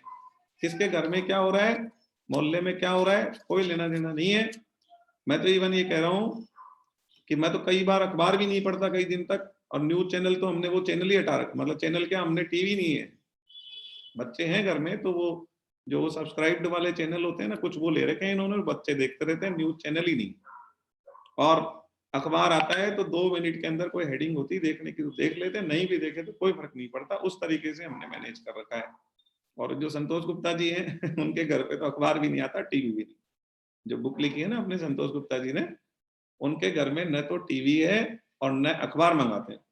तो आप बोलेंगे सर अपडेट कैसे रहते हैं, हाँ अपडेट ऐसे रहते हैं, उनके काम की कोई जानकारी होती है तो कोई फोन करके बता देता है, या जैसे ऑफिस में जाते हैं तो ऑफिस के लोग जाते हैं बता देते हैं कि साहब ये ऐसी न्यूज आई है, ठीक है, हो जाता है उससे काम, कौन सा काम बिगड़ रहा है। तो एक्चुअली आप समझिए, और वो उसका उस टाइम को कहाँ लगा रहे हैं, ये भगवत गीता की पुस्तक लिखने में, स्वाध्याय करने में, भागवतम पढ़ने में, उस समय को यहाँ लगा रहे हैं वो। तो यही कृष्ण भगवान कह रहे हैं हमें कि जन समुदाय में प्रीति का ना होना। आगे बढ़ते हैं, और तो बहुत ही जोरदार काम हो गया। सोशल मीडिया पे लोग अपडेट लेना चाहते हैं कि क्या चल रहा है, कहाँ चल, अरे कहाँ क्या चल रहा है, आप मत देखो 10 दिन देखे, क्या क्या फर्क पड़ जाए, अरे कुछ फर्क नहीं पड़ेगा, आपका टाइम बच जाएगा बहुत सारा, ठीक है। और आपके व्यापार के लिए कोई चीज जरूरी है तो बस व्यापार के लिए जितनी जरूरी है उतनी देर आप टाइम दे दो, बस उसके बाद फ्री तो हो जाओ आप, ठीक है। तो ये भगवान खुद कह रहे हैं, कृष्ण भगवान कह रहे हैं कि जन समुदाय में प्रीति का ना होना, गाने सुनना, निंदा सुनना, टीवी देखना, सोशल मीडिया देखना, फेसबुक में, ट्विटर में लग रहे हैं, कभी उसमें लग रहे हैं, इंस्टाग्राम और दुनिया भर के आ गए आज हैं वो। हमें तो गीता के सेशन में एक बार हमने ये भी सुना कि जैसे कचरा उठाने वाली जो गाड़ी आती है ना, तो उसमें 2 पोर्शन होते हैं, और कचरे के जो डिब्बे लगाए होते हैं उसमें भी 2 पोर्शन होते हैं। एक तो क्या होता है, हरा कचरा, हरा डिब्बा होता है, और एक नीला डिब्बा होता है। तो गीला कचरे के लिए अलग डिब्बा होता है, हरा डिब्बा होता है, और सूखे कचरे के लिए नीला डिब्बा होता है। तो ये गीला कचरा, सूखा कचरा, ऐसे ही वो जो नीला बॉक्स है वो फेसबुक है, ठीक है ना, वो तो वो भी कचरा है, और जो हरा डिब्बा है वो व्हाट्सएप है, वो भी कचरा है। तो ये फेसबुक, व्हाट्सएप, ये सब क्या है, कचरे के डिब्बे हैं। इनमें कचरे के डब्बे में ढूंढेंगे क्या मिलेगा भाई, क्या मिलेगा, कचरे के डब्बे में कचरा ही मिलेगा, तो आप ढूंढे जाओ उसमें, कचरा देखे जाओ आप। इसके लिए स्पष्ट मना कर दिया, भगवान कृष्ण ने मना कर दिया तो अब तो मान जाओ, ठीक है ना। तो बिल्कुल आपको उसमें समय व्यर्थ नहीं करना चाहिए। चलिए आगे बढ़ते हैं। इसके बाद में 13.11, 13.11 में भगवान कह रहे हैं आध्यात्म ज्ञान में नित्य निरंतर रहना, अध्यात्म ज्ञान में नित्य निरंतर रहना, ठीक है। मतलब आध्यात्मिक जो साधन है, और ज्ञान क्या है, आध्यात्मिक ज्ञान यही है कि भगवान ही सब कुछ है, भगवान के अलावा कुछ भी नहीं है धरती पे, जो जड़ है चेतन है सब कुछ भगवान है, सत है असत है सब कुछ भगवान है, जो कुछ है सब कुछ भगवान है, ठीक है। ये आध्यात्मिक ज्ञान है, तो इसी में रहना चाहिए हमें। तत्व ज्ञान के अर्थ रूप परमात्मा को सब जगह देखना, और सब जगह किसको देखना, परमात्मा को देखना। मैं आपको वास्तविकता बताऊं क्या, कि वास्तविकता तो है भी यही कि हर चीज में अस्तित्व तो भगवान का ही है, और बनाया हुआ भी भगवान का ही है। जो प्रकृति भी प्रकट हुई है भगवान से ही प्रकट हुई है, ठीक है। भगवान ने ही उसको प्रकट कराया पृथ्वी को, पृथ्वी के अंदर एक एक कण को, सब कुछ भगवान का ही प्राकट्य है, ठीक है। सब कुछ भगवान का ही प्राकट्य है, भगवान ही ये सारे रूप लेके प्रकट हुए हैं, और हर चीज में भगवान है। जब साइंटिस्ट लगे हैं और ढूंढा है उन्होंने, तो उनको ये पता चला है कि जो भी छोटे से छोटा अणु है उसकी जो संरचना है, वो संरचना बिल्कुल एग्जैक्ट, जो एनर्जी है, जो भी ऊर्जा है, उसकी भी वही संरचना है जो कि अणु की संरचना है। तो सब जगह एक ही संरचना चल रही है, अल्टीमेट सबकी संरचना लास्ट में जाके समान हो जाती है। तो सबकी संरचना लास्ट में जाके समान हो जाती है, मतलब वो लास्ट में जाके तो भगवान ही है वहां पे, तो सबका प्राकट्य वहीं से हो रहा है, ठीक है। तो ये हमको मानना है कि तत्व ज्ञान के अर्थ रूप में परमात्मा को सब जगह देखना ये एक साधन है, तो ये साधन भी हम करें। यह पूर्वोक्त 20 साधन समुदाय तो ज्ञान है और इसके विपरीत है वह अज्ञान है। अब भगवान कह रहे हैं जो 20 साधन बताए ना, ये तो ज्ञान है और इसके अलावा जो भी कुछ है वो सब अज्ञान है। इसके अलावा सब कुछ अज्ञान है। तो भगवान ने स्पष्ट कह दिया, तो इसी में लगे रहो। मैं केवल भगवान का हूं और भगवान मेरे हैं, ये भाव रहना चाहिए। इसके अलावा बाकी किसी चीज में लगने की कोई जरूरत नहीं है। इसके बाद हम आगे चलते हैं। जीवन को क्या है, एक यात्रा बताया है। जीवन को क्या बताया है, एक यात्रा बताया है। राम सुखदास जी महाराज कहते हैं कि भाई जो जीवन है ना, परम श्रद्धेय स्वामी राम सुखदास जी हैं, उनकी ही पुस्तक है सादिक संजीवनी, जिससे ये किताब को बनाया गया है। ठीक है। तो राम सुखदास जी महाराज कहते हैं कि जीवन एक यात्रा है। अब भाई यात्रा है तो कच्चा रास्ता भी आएगा, पक्का रास्ता भी आएगा, चढ़ाई भी आएगी, उतराई भी आएगी, ऊबड़ खाबड़ भी आएगा, प्लेन भी आएगा, सब कुछ आएगा। तो आएगा सब कुछ। अब एक तो ये है कि अब जब सब कुछ आएगा तो आप उसमें क्या करें, हैं, चिल्लाने लग जाएं, ऊबड़ खाबड़ रास्ता आ गया तो, और प्लेन आ गया तो शांति बना ले। तो ये सब चीज की कतई जरूरत नहीं है। यही कहा जाता है कि हर समय भगवान का ध्यान करो और भगवान में लगे रहो और शांति बनाए रखो, तो जीवन आपका सुखमय रहेगा। जीवन आपका सुखमय रहेगा। ठीक है। और अदरवाइज आपका जीवन दुख में रहेगा। इसलिए भगवान की प्राप्ति का दृढ़ दृढ़ निश्चय होना चाहिए कि हमें भगवान की प्राप्ति करनी है, भगवान की तरफ बढ़ना है। बस उस दृढ़ निश्चय से हम भगवान की तरफ बढ़ते जाएं, बढ़ते जाएं, बढ़ते जाएं। चलिए अब हम चलते हैं आगे 13.12। 13.12 का से पहले इसका संबंध लिखा हुआ है कि किस संबंध में बोला गया है। पूर्वोक्त ज्ञान मतलब जो साधन समुदाय, साधन समुदाय का मतलब जो 20 साधन बताए थे ना हमको भगवान ने पिछले 5 श्लोकों में, के द्वारा जिसको प्राप्त कर लिया जाता है, जाना जाता है, उस साध्य तत्व अब ज्ञेय नाम का वर्णन आरंभ करते हैं। अच्छा, हम साधन और साध्य क्या होता है इसको आप समझ लें। साधन और साध्य क्या है। देखिए, साधन तो हम जो प्रयास करते हैं वो साधन है। ठीक है। और जहां हमको पहुंचना है वो साध्य है। जैसे मैं एक एग्जांपल दे देता हूं। किसी व्यक्ति को दिल्ली जाना है, ठीक है, तो जिस गाड़ी में बैठ के वो जाएंगे वो तो है साधन। जैसे कार में बैठ के जाएंगे तो कार तो क्या है, साधन है जिससे वो जा रहे हैं। और साध्य क्या है, साध्य है दिल्ली। साध्य क्या है, दिल्ली, जहां उनको पहुंचना है। ठीक है। तो ऐसे ही भगवत प्राप्ति में साधन क्या है कि भगवान नाम का जाप करो, एकांत में निवास करो, है ना। और जो जो भगवान ने 20 साधन बताए थे ना, वो सब साधन है। और साध्य क्या है, साध्य है भगवान, वहां तक पहुंचना है। इन साधनों को करके कहाँ पहुंचना है, भगवान तक पहुंचना है, परमात्मा तक पहुंचना है। तो साध्य कौन है, साध्य है परमात्मा। और साधन है वो जो 20 साधन भगवान ने हमें बताए, वो साधन है। ठीक है। तो जो साधन बता दिए, तो अब साध्य तत्व की हम बात करेंगे, जिसको ज्ञेय ज्ञेय भी कहा गया है। देखो, ज्ञेय का मतलब क्या है, ज्ञेय का मतलब है जिसे जानना है। ज्ञेय का मतलब क्या होता है, ज्ञेय का मतलब होता है, एक तो होता है ज्ञान और एक होता है ज्ञेय। तो ज्ञान में और ज्ञेय में क्या फर्क है। ज्ञान, चलो 3 चीज की चर्चा कर लेते हैं। एक तो होता है ज्ञान, एक होता है ज्ञाता और एक होता है ज्ञेय। ज्ञेय, ठीक है। ज्ञान, ज्ञाता, ज्ञेय, 3 चीजें। तो ज्ञान क्या, नॉलेज। ज्ञान क्या, नॉलेज, जानकारी। ज्ञाता कौन, जिसको नॉलेज है। जैसे हम ज्ञाता, हम क्या कर रहे हैं, ज्ञान ले रहे हैं। क्या कर रहे हैं, भगवत गीता पढ़ रहे हैं।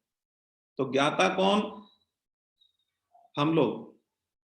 ज्ञान क्या, भगवत गीता।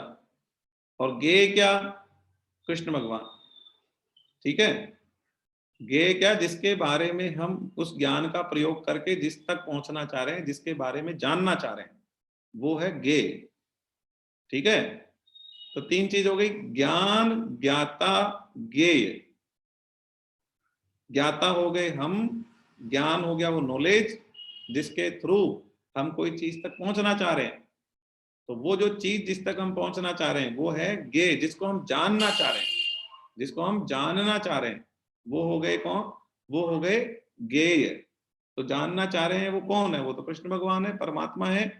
तो यहाँ पर ये कहा जा रहा है कि अब जो साध्य तत्व है, साध्य तत्व बोल दो मतलब जहां तक हमें पहुंचना है, या गेय बोल दो जिसको हमें जानना है, ठीक है, जिसको हमें जानना है, ठीक है, उसका ये वर्णन आरंभ कर रहे हैं। अब भगवान क्या कर रहे हैं, पहले तो 20 साधन बता दिए, अब भगवान बता रहे हैं कि आप गेय तक कैसे पहुंचेंगे, साध्य तक कैसे पहुंचेंगे, साध्य तक कैसे पहुंचेंगे, गेय तक कैसे पहुंचेंगे, ये भगवान बता रहे हैं।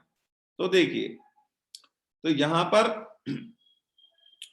परमात्म तत्व को गेय कहने का तात्पर्य, अच्छा पहले तो ये श्लोक पढ़ते हैं 13.12, जो गेय पूर्वोक्त ज्ञान से जानने योग्य है, गेय का मतलब ये होता है जिसको जानना है, जो गेय पूर्वोक्त ज्ञान से जानना योग्य है, उस परमात्म तत्व को मैं अच्छी तरह से कहूंगा।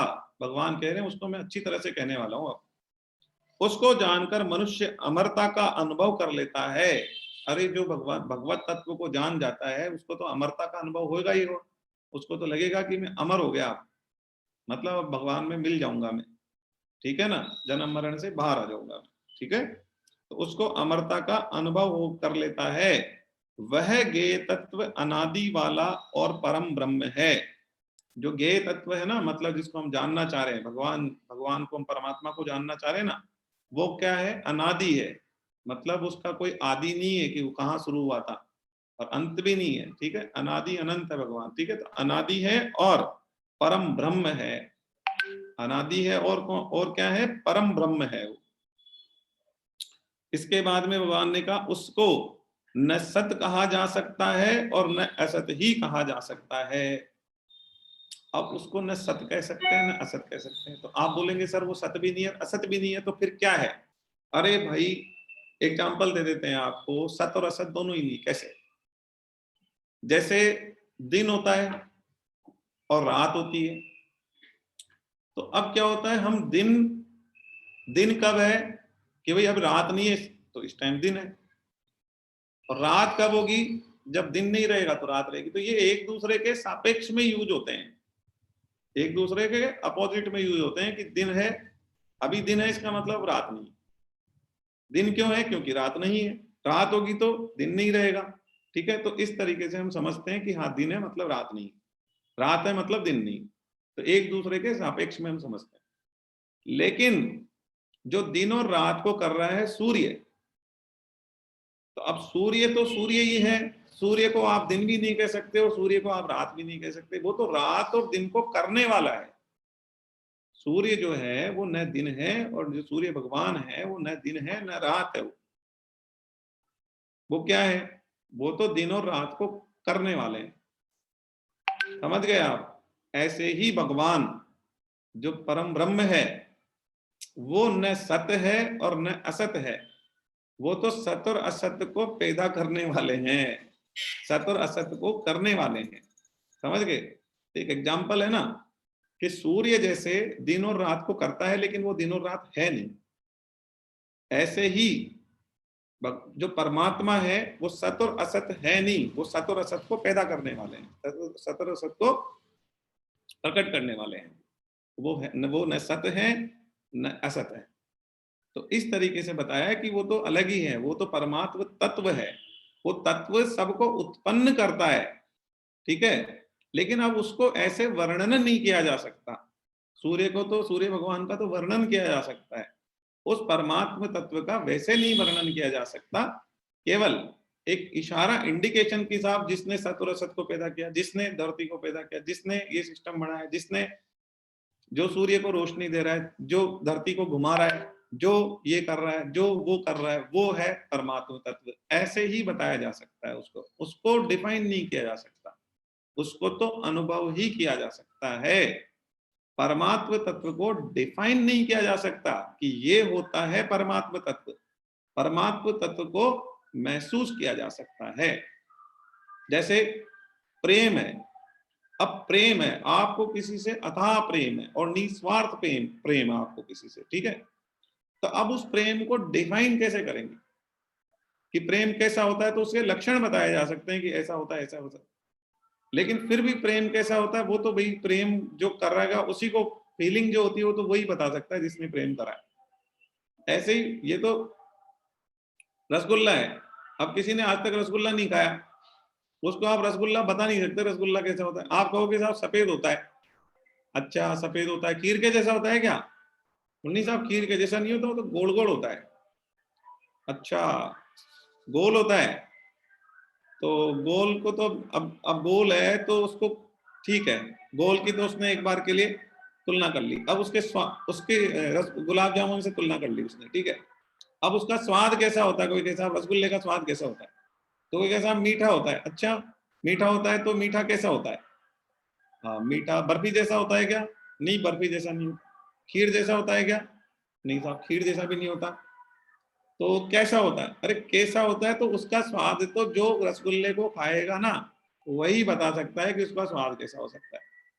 तो स्वाद को एक्सप्लेन नहीं कर सकते ना हम, मीठा बोल सकते हैं लेकिन मीठे की भी कोई परिभाषा थोड़ी ना है। चीनी भी मीठी होती है, गुलाब जामुन भी मीठा होता है, खीर भी मीठी होती है, बर्फी भी मीठी होती है, बहुत सारी चीजें मीठी होती है, हैं?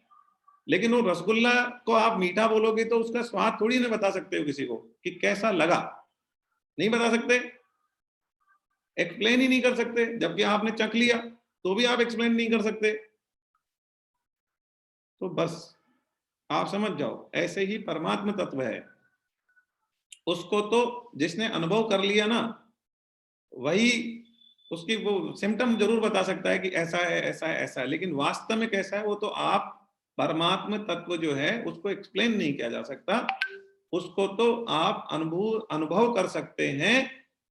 जब आपको परमात्म तत्व की अनुभूति हो जाएगी, परमात्म तत्व का ज्ञान हो जाएगा, तो फिर आप उसको वैसे बस सिम्टम्स बता सकते हैं, बाकी वैसे नहीं बता सकते कि कैसा होता है।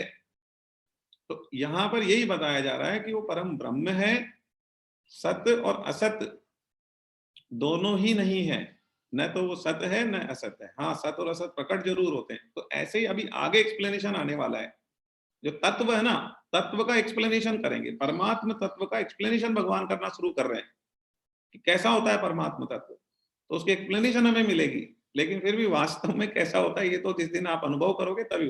अरे जब रसगुल्ले का स्वाद नहीं बता सकते हैं तो परमात्मा तत्व को क्या बताएंगे?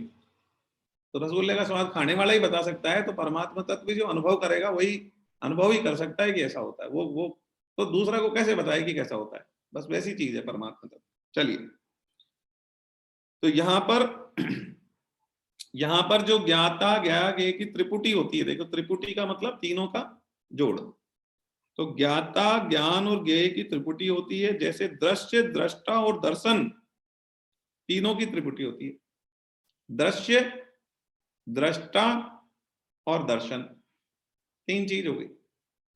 दृश्य का मतलब जो सामने है, दिख रहा है, दृष्टा जो देख रहा है, और दर्शन तो आप जानते ही हैं कि जो देखने की क्रिया है वो दर्शन। तो दृश्य देखने वाला, जैसे हम भगवान के मंदिर में खड़े हैं, गोविंद देव जी के सामने हम खड़े हैं, तो दृश्य कौन है? गोविंद देव जी दिख रहे हैं, ठीक है। और दृष्टा कौन है? हम दृष्टा हैं, हम देख रहे हैं। और दर्शन क्या है? जो ये क्रिया है देखने की, वो दर्शन है। तो दृश्य दृष्टा और दर्शन। ऐसे ही ज्ञाता ज्ञान और ज्ञेय, ठीक है। ज्ञाता मतलब जानने वाला, ज्ञान मतलब वो नॉलेज, और ज्ञेय मतलब जिसको जानना है वो ज्ञेय, ठीक है। तो ऐसे ही तीनों की त्रिपुटी है। जब हम भगवान, जब क्या होता है, जब हम भगवान में लीन होते हैं तो तीनों एक हो जाती हैं, तीन नहीं बचती हैं, खत्म, तीनों एक हो जाती हैं। हम दृष्टा रहते ही नहीं है, दर्शन हट जाता है, भगवान और हम और सब मिलके हम, मतलब पता ही नहीं रहता है हमें क्या हुआ है, ठीक है, पता नहीं रहता है, तीनों मिल जाते हैं, एक हो जाते हैं। वो होता है तीनों का त्रिपुटी होना। और ये उच्च स्थिति है, बहुत उच्च स्थिति होती है, बहुत अच्छी स्थिति होती है। इसी के ऊपर एक प्रसंग है, उसकी हम बात कर रहे हैं। क्या होता है, आपने रूप सनातन गोस्वामी जी का प्रसंग है, देखो जो रूप गोस्वामी जी हैं उनके बारे में आपने सुना होगा, मैं बता देता हूँ। रूप गोस्वामी जी जो हैं, जो चैतन्य महाप्रभु है उनके शिष्य थे। रूप गोस्वामी जी चैतन्य महाप्रभु के शिष्य थे। चैतन्य महाप्रभु के शिष्य थे, और वो क्या करते थे, 1 मिनट रुक जाते हैं, गाड़ी आई हुई है।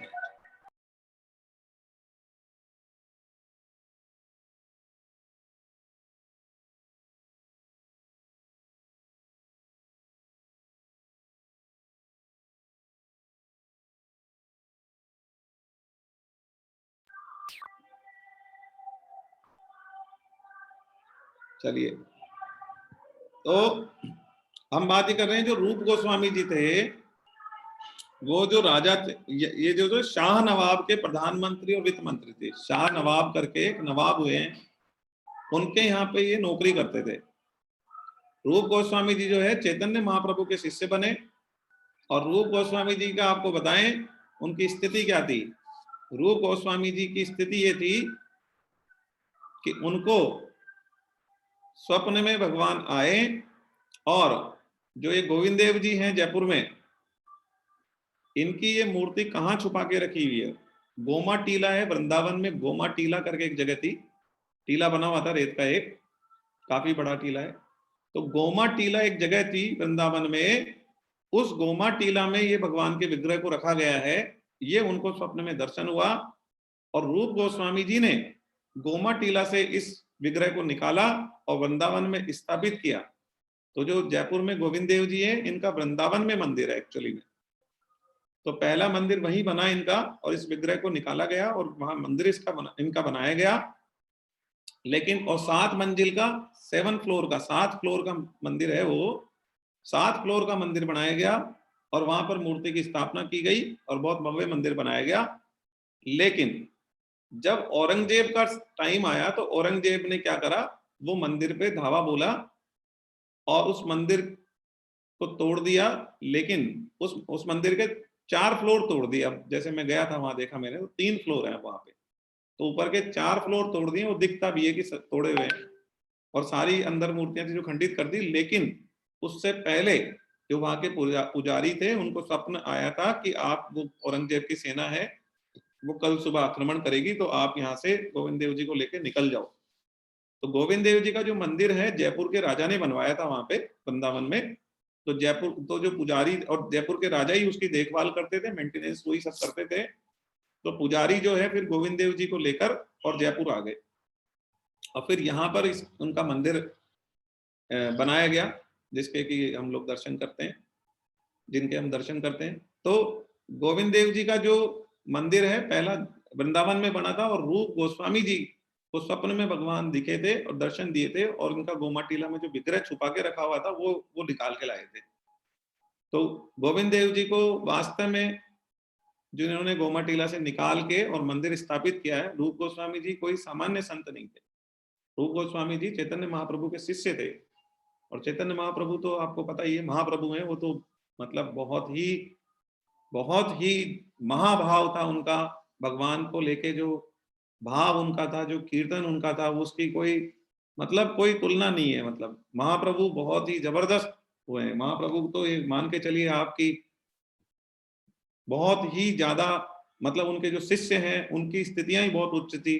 रूप गोस्वामी जी की स्थिति बहुत उच्च थी, सनातन गोस्वामी जी की स्थिति बहुत उच्च थी, जीव गोस्वामी जी की स्थिति बहुत उच्च स्थिति के ये संत हुए हैं सारे। और उनके गुरु जो हैं वो चैतन्य महाप्रभु रहे हैं। तो चैतन्य महाप्रभु का कोई, मतलब कुछ बोला नहीं जा सकता। वो बहुत ही जबरदस्त, मतलब संत क्या, संत शब्द छोटा है उनके लिए, वो तो महाप्रभु हैं। तो एक्चुअली चैतन्य महाप्रभु के जो शिष्य थे रूप गोस्वामी जी में, उनकी कथा है, उनके बारे में बताया जा रहा है कि वो शाह नवाब के यहाँ पे नौकरी करते थे, और प्रधानमंत्री भी थे, वित्त मंत्री भी थे। तो वो क्या है, एक रात को क्या हुआ, वो जोड़ कर रहे थे, हिसाब किताब लगा रहे थे राज्य में क्या चल रहा है। तो वो हिसाब किताब लगाते हुए वो इतना खो गए कि उनको यही नहीं पता चला कि सुबह कब हो गई, पहली चीज। दूसरी चीज, जो वो काम करने वाली बाई थी, उसने जो दूध का गिलास था ना उसमें चीनी की जगह आटा डाल दिया। अंधेरा था, अब ये रोशनी लाइटें वाइटें तो अब है, पहले तो मोमबत्ती या कोई जो लालटेन वगैरह चलाते थे तो उसको नहीं ध्यान रहा, तो उसने चीनी की जगह आटा डाल दिया उसमें, है आटा डाल दिया, और वो रूप गोस्वामी जी को पी गए, उनको ये भी नहीं पता कि वो चीनी है या आटा है। और रात निकल गई, सुबह हो गई। जब सुबह उनका हिसाब किताब मिला, जब उनको पता चला कि क्या चल रहा है, तो सुबह हो गई है और उनको पता चला कि ये तो दूध में आटा मिला के दिया था मेरे को और मैं पी गया, मेरे को बिल्कुल मतलब मैं कौन सी दुनिया में था, मैं कहाँ था, मुझे पता ही नहीं है मैं कहाँ था। ये जो स्थिति है ना, ये स्थिति जब उनकी हुई तो उन्होंने तुरंत वहां प्रधानमंत्री वित्त मंत्री सब छोड़ दिया और तुरंत वैराग्य लेके और चैतन्य महाप्रभु की तरफ बढ़ गए आगे। तो ये जो स्थिति होती है ना, ये भगवान के साथ में हमारी स्थिति ये हो सकती है जिसमें कि दृष्टा दृश्य और दर्शन बचता ही नहीं है, पता ही नहीं होता है, तीनों एक हो जाते हैं। ज्ञाता ज्ञान ज्ञे बचता ही नहीं, किसको जानना है, कौन जानने वाला है, ज्ञान क्या है, कुछ नहीं पता। हम पूरी तरह से भगवान में खो जाते हैं, पूरी तरह से भगवान में खो जाते हैं, मतलब एक हो जाते हैं, तीनों एक हो जाती है, तीनों चीजें एक हो जाती है। ये स्थिति अच्छी स्थिति है, ठीक है। तो फिर इन्होंने वैराग्य ले लिया, इस घटना के बाद में रूप गोस्वामी जी ने वैराग्य ले लिया था।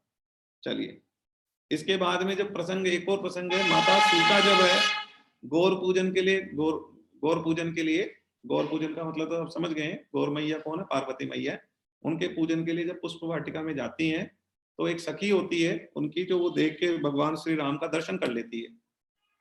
अब भगवान श्री राम का दर्शन करने के बाद में क्या है, उसको वो होश ही नहीं रहता क्या हुआ, वो आ जाती है वहां और सीता मैया को बताती है कि मैंने श्री राम को देखा है, लेकिन वो बता नहीं पाती है कि कैसे हैं वो, बिल्कुल मतलब होश खो जाता है उसका कि अरे ऐसे भी होते हैं कि मतलब ऐसे भगवान होते हैं। तो इस तरीके की स्थिति को कहा गया है कि त्रिपुटी जब एक हो जाती, दिव्य जिव्या से जीव से वर्णन नहीं किया जा सकता उस स्थिति का। चलिए आगे बढ़ते हैं, अब हम आ जाते हैं। अच्छा, एक चीज और आती है कि शास्त्रों में साहब तत्व का वर्णन किया गया है, तत्व का वर्णन किया है, तत्व को तो बताया नहीं जा सकता। अरे भाई, जिसको बताया नहीं जा सकता तो बस उसकी तरफ इशारा किया जाता है कि ऐसा है ऐसा है ऐसा है। रसगुल्ला मीठा होता है, बस ऐसे बताया जाता है, गोल होता है, मीठा होता है, ये होता है। अब कोई कहेगा साहब गोल होता है तो कैसा होता है, गुलाब जामुन जैसा होता है क्या, कोई कहेगा कैसा होता है भाई, कोई कोई कहेगा रसमलाई जैसा होता है क्या, कोई कहेगा कैसा होता है, कोई कैसा कोई कैसा है, तो अलग अलग अपना बताएंगे। कोई कहेगा सफेद होता है तो सफेद, कोई कहेगा खीर जैसा सफेद होता है, कोई कहेगा चीनी जैसा सफेद होता है। सफेद भी 50 तरीके के होते हैं, ठीक है। फिर उसका स्वाद कैसा होता है, तो स्वाद खीर जैसा स्वाद भी नहीं होता, रसगुल्ले का कैसा स्वाद होता है, गुलाब जामुन जैसा भी नहीं होता, तो फिर कैसा स्वाद होता है। तो ऐसे जैसे उसका इंडिकेशन किया जाता है ना, बस वैसे ही इंडिकेशन किया जा सकता है, स्वाद नहीं बताया जा सकता। ऐसे ही होते हैं भगवान, तत्व जो होता है ऐसा ही होता है। चलिए आगे बढ़ते हैं हम। 13.13 वे परमात्मा, देखो बहुत जबरदस्त श्लोक है, बहुत जबरदस्त श्लोक है। तत्व के बारे में बताया जा रहा है, भगवत तत्व के बारे में बताया जा रहा है। वे परमात्मा सब जगह हाथ और पैरों वाले, सब जगह नेत्र सिर और मुख वाले, और सब जगह कानों वाले, वे कानों वाले हैं, वे संसार में सबको व्याप्त करके स्थित हैं। भगवान सब जगह, उनके हाथ हैं, सब जगह पैर हैं, सब जगह नेत्र हैं, सब जगह सिर है, सब जगह मुख है, सब जगह भगवान की उपस्थिति है। ऐसा भगवत गीता में कृष्ण भगवान ने कहा है, वो भगवत तत्व है जो सब जगह उपस्थित है। हैं? कैसे? अरे आप कहीं से भी भोग लगाओ भगवान को भोग पहुंचता है। कहीं भी खड़े हो जाओ, चाहे वहां भगवान की मूर्ति है नहीं है, भगवान का चित्र है नहीं है, उससे कोई लेना देना नहीं है। आप यूं कर दो हाथ में, हे प्रभु भोग ग्रहण करो, आप मान के चलो भोग ग्रहण करेंगे। आप भगवान को भोग लगाओ, भगवान भोग ग्रहण करेंगे। भगवान का मुख सब जगह है, भगवान के नेत्र हर जगह हैं। आप क्या सोचते हैं भगवान नहीं देख रहा, कोई नहीं देख रहा? आप एक काम करो, कर लो कोई भी काम ऐसा जो कि आपको लगे ना कोई नहीं देख रहा, भगवान के पास रिकॉर्ड हो गया हो 100%, 99 का कोई काम नहीं है, 100% रिकॉर्ड हो गया हो। तो फिर कैसे रिकॉर्ड हो गया? हर जगह भगवान के नेत्र हैं, और रिकॉर्ड भी होगा और उसका हिसाब भी होएगा, है ना। किसी ने कोई सोचे, कोई छुप के कुछ कर लिया ना, चोरी कर ली, किसी ने कोई मर्डर कर दिया, कुछ भी कर दिया ना, तो वो सोचे कि इसका हिसाब किताब नहीं होगा। अरे हिसाब किताब होगा, और होएगा जिस दिन आपको पता भी चल जाएगा, करके देख लेना, ठीक है। तो होएगा हिसाब किताब। तो कैसे होएगा? किसने देखा था? किसने देखा था? भगवान के नेत्र सब जगह हैं। बिल्कुल कृष्ण भगवान बोल रहे हैं, ये मैं नहीं बोल रहा हूं या कोई और नहीं बोल रहा है, कृष्ण भगवान की वाणी है। तो मान लो आप एक ही बार में, क्योंकि मानना ही, श्रद्धा विश्वास से मानना ही सच में सीखना है। चलिए, तो यहां पर ये कहा जा रहा है कि कृष्ण भगवान ये कह रहे हैं कि सब जगह नेत्र हैं, सब जगह मुख है। ऐसा होता है भगवत तत्व। तत्व कैसा होता है? भगवत तत्व ऐसा होता है, सब जगह नेत्र है, सब जगह मुख है, सब जगह हाथ पैर हैं, सब जगह पैर है भगवान के। आप पुकारो ना, दौड़ के आ जाएंगे, जहां होंगे वहीं तुरंत। और एक साथ कृष्ण भगवान की हजारों जगह पूजा होंगी, लाखों जगह पूजा होंगी। तो क्या वो लाखों जगह नहीं होंगे? हर जगह होंगे। करोड़ों जगह पूजा होंगी ना, तो करोड़ों जगह होंगे वो। तो इसका मतलब हर जगह है। आप अपने कमरे में बैठ के पूजा करो, ऐसे करोड़ों कमरे हैं, उनमें कहीं भी बैठ के पूजा करो, वहां भगवान है। ये है भगवत तत्व। भगवत तत्व के बारे में बताया जा रहा है। सब जगह नेत्र, सिर, मुख और कान, सब जगह कान है। आप बोलो किसी को गलत, करो निंदा किसी की, भगवान का कान सुन रहा है, भगवान का कान सुन रहा है। तो ये भगवान ने विशेष बात कह दी है। देखो, भगवत तत्व के बारे में बताया जा रहा है, भगवत तत्व कैसा होता है। तो ये ऐसा होता है भगवत तत्व, ठीक है। और वे संसार में सबको व्याप्त करके स्थित हैं, ठीक है। चलिए, तो कुल मिला के आप ये समझ जाइए कि भगवान सब जगह है, और आप जहां से पुकारते हैं ना, जहां से, वहीं से सुन लेते हैं। आप अपने कमरे में बैठे हैं, अपने छत पे बैठे हैं, कहीं से पुकारो भगवान को, हे भगवान, हे प्रभु, सुनते हैं। बल्कि ये कहा है, चींटी के पग नुपुर बाजे, वह भी साहब सुनता है। चींटी के पांव में घुंघरू बांध दिया जाए ना, और चींटी चलेगी ना, उसकी आवाज भी भगवान सुनता है। तो आप और हम पुकारेंगे तो क्या नहीं सुनेंगे क्या? भगवान सुनते हैं। ये है भगवत तत्व, ठीक है। चलो, अच्छा, और कैसे नहीं है सब जगह? अरे भाई, जो शाही होती है उसमें कौन सी लिपि नहीं होती? शाही होती है ना, उसमें हिंदी भी है, अंग्रेजी सब है उसमें, वो शाही है। ऐसे है भगवान, सब जगह है वो। और एग्जाम्पल है, सोने की सिल्ली में कौन सा गहना नहीं होता है? सोने की सिल्ली में सब गहने होते हैं, कुछ भी बन सकता है उससे, ठीक है। लोहे में कौन सा औजार या अस्त्र नहीं होता? लोहा होता है, उसमें कौन सा अस्त्र नहीं है? सारे अस्त्र शस्त्र हैं उसमें। लोहे का जो टुकड़ा है, लोहे का एक बड़ा मान लो सिल्ली है, उसमें क्या नहीं है? उसमें सारे अस्त्र शस्त्र हैं, ठीक है। मिट्टी और पत्थर में कौन सी मूर्ति नहीं है? हर मिट्टी में और पत्थर में मूर्ति है, बनाई जा सकती, कैसी भी मूर्ति बनाई जा सकती है ना। इसी तरीके से हर जगह भगवत तत्व, ये एग्जाम्पल बताए जा रहे हैं कि कैसे हम माने। हर जगह भगवत तत्व है, ठीक है। वह परम पुरुष जो है हर जगह उपस्थित है। और नाभि से 10 उंगल ऊपर हमारा हृदय है, नाभि से 10 उंगल ऊपर हमारा हृदय है, उस हृदय में भी भगवान स्थित हैं, हर समय स्थित हैं। हजारों पैर वाले, ठीक है, हजारों आंखों वाले, हजारों सिर वाले, ठीक है, सब तरफ परमात्मा है। इसके बाद आगे चलते हैं। देखिए, बहुत ही जबरदस्त श्लोक है, क्योंकि भगवत तत्व के बारे में बता रहे हैं, भगवत तत्व कैसा होता है। भगवत तत्व के बारे में हम समझ रहे हैं, ये हमारा सौभाग्य है कि हम भगवत तत्व के बारे में समझ रहे हैं कि भगवत तत्व कैसा होता है। चलिए आगे बढ़ते हैं, 13.14 श्लोक पे चलते हैं। वे परमात्मा संपूर्ण इंद्रियों के विषयों को प्रकाशित करने वाले हैं, लेकिन संपूर्ण इंद्रियों से रहित हैं। संपूर्ण इंद्रियों के विषयों को प्रकाशित करने वाले हैं, लेकिन संपूर्ण इंद्रियों से रहित हैं।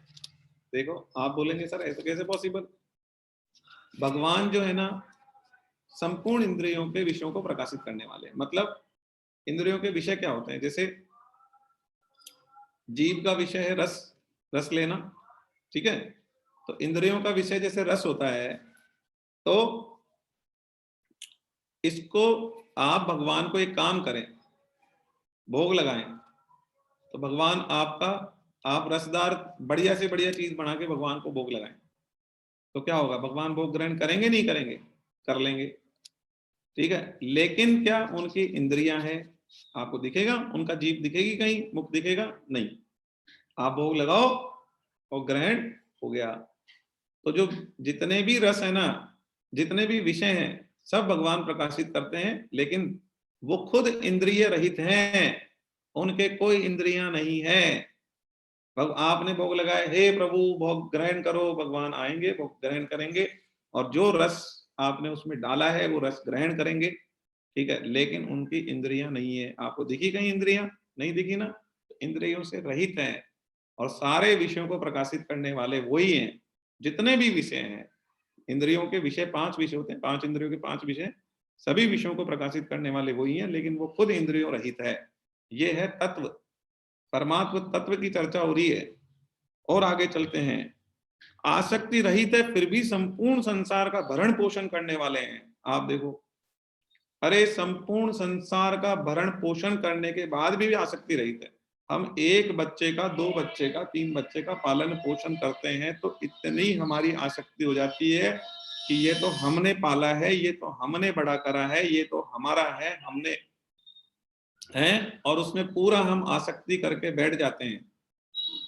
और हमारे बच्चे ने यदि किसी का जानबूझ के भी मर्डर कर दिया तो भी हम बोलेंगे कि बच्चा है, गलती हो गई, छोड़ दो, गुस्से में कर दिया होगा, है। और दूसरे के बच्चे से अनजाने में भी एक्सीडेंट हो गया और हमारे चोट लग गई तो हम कहेंगे इसको फांसी पे लटका दो, या इसको सजा दे दो, बंद कर दो जेल में, फांसी पे भी नहीं लटकाओ तो जेल में बंद कर दो इसको।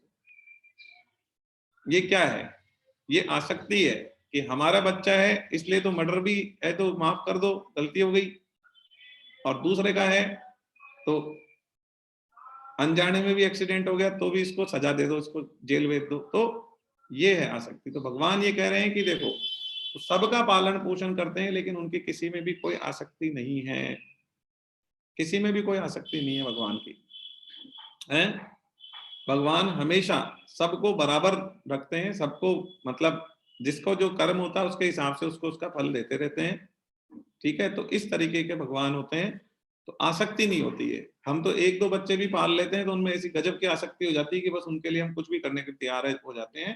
तो ये कह रहे हैं यहाँ पर भगवान की कोई आसक्ति नहीं, जबकि संसार, संपूर्ण संसार का भरण पोषण करते हैं। अच्छा, हमें गलतफहमी भी बहुत होती है कि हमने पाला है, हमने पोसा है, हमने बड़ा करा है। अरे पालने पोषने वाले भगवान हैं, हम तो निमित्त हो सकते हैं केवल।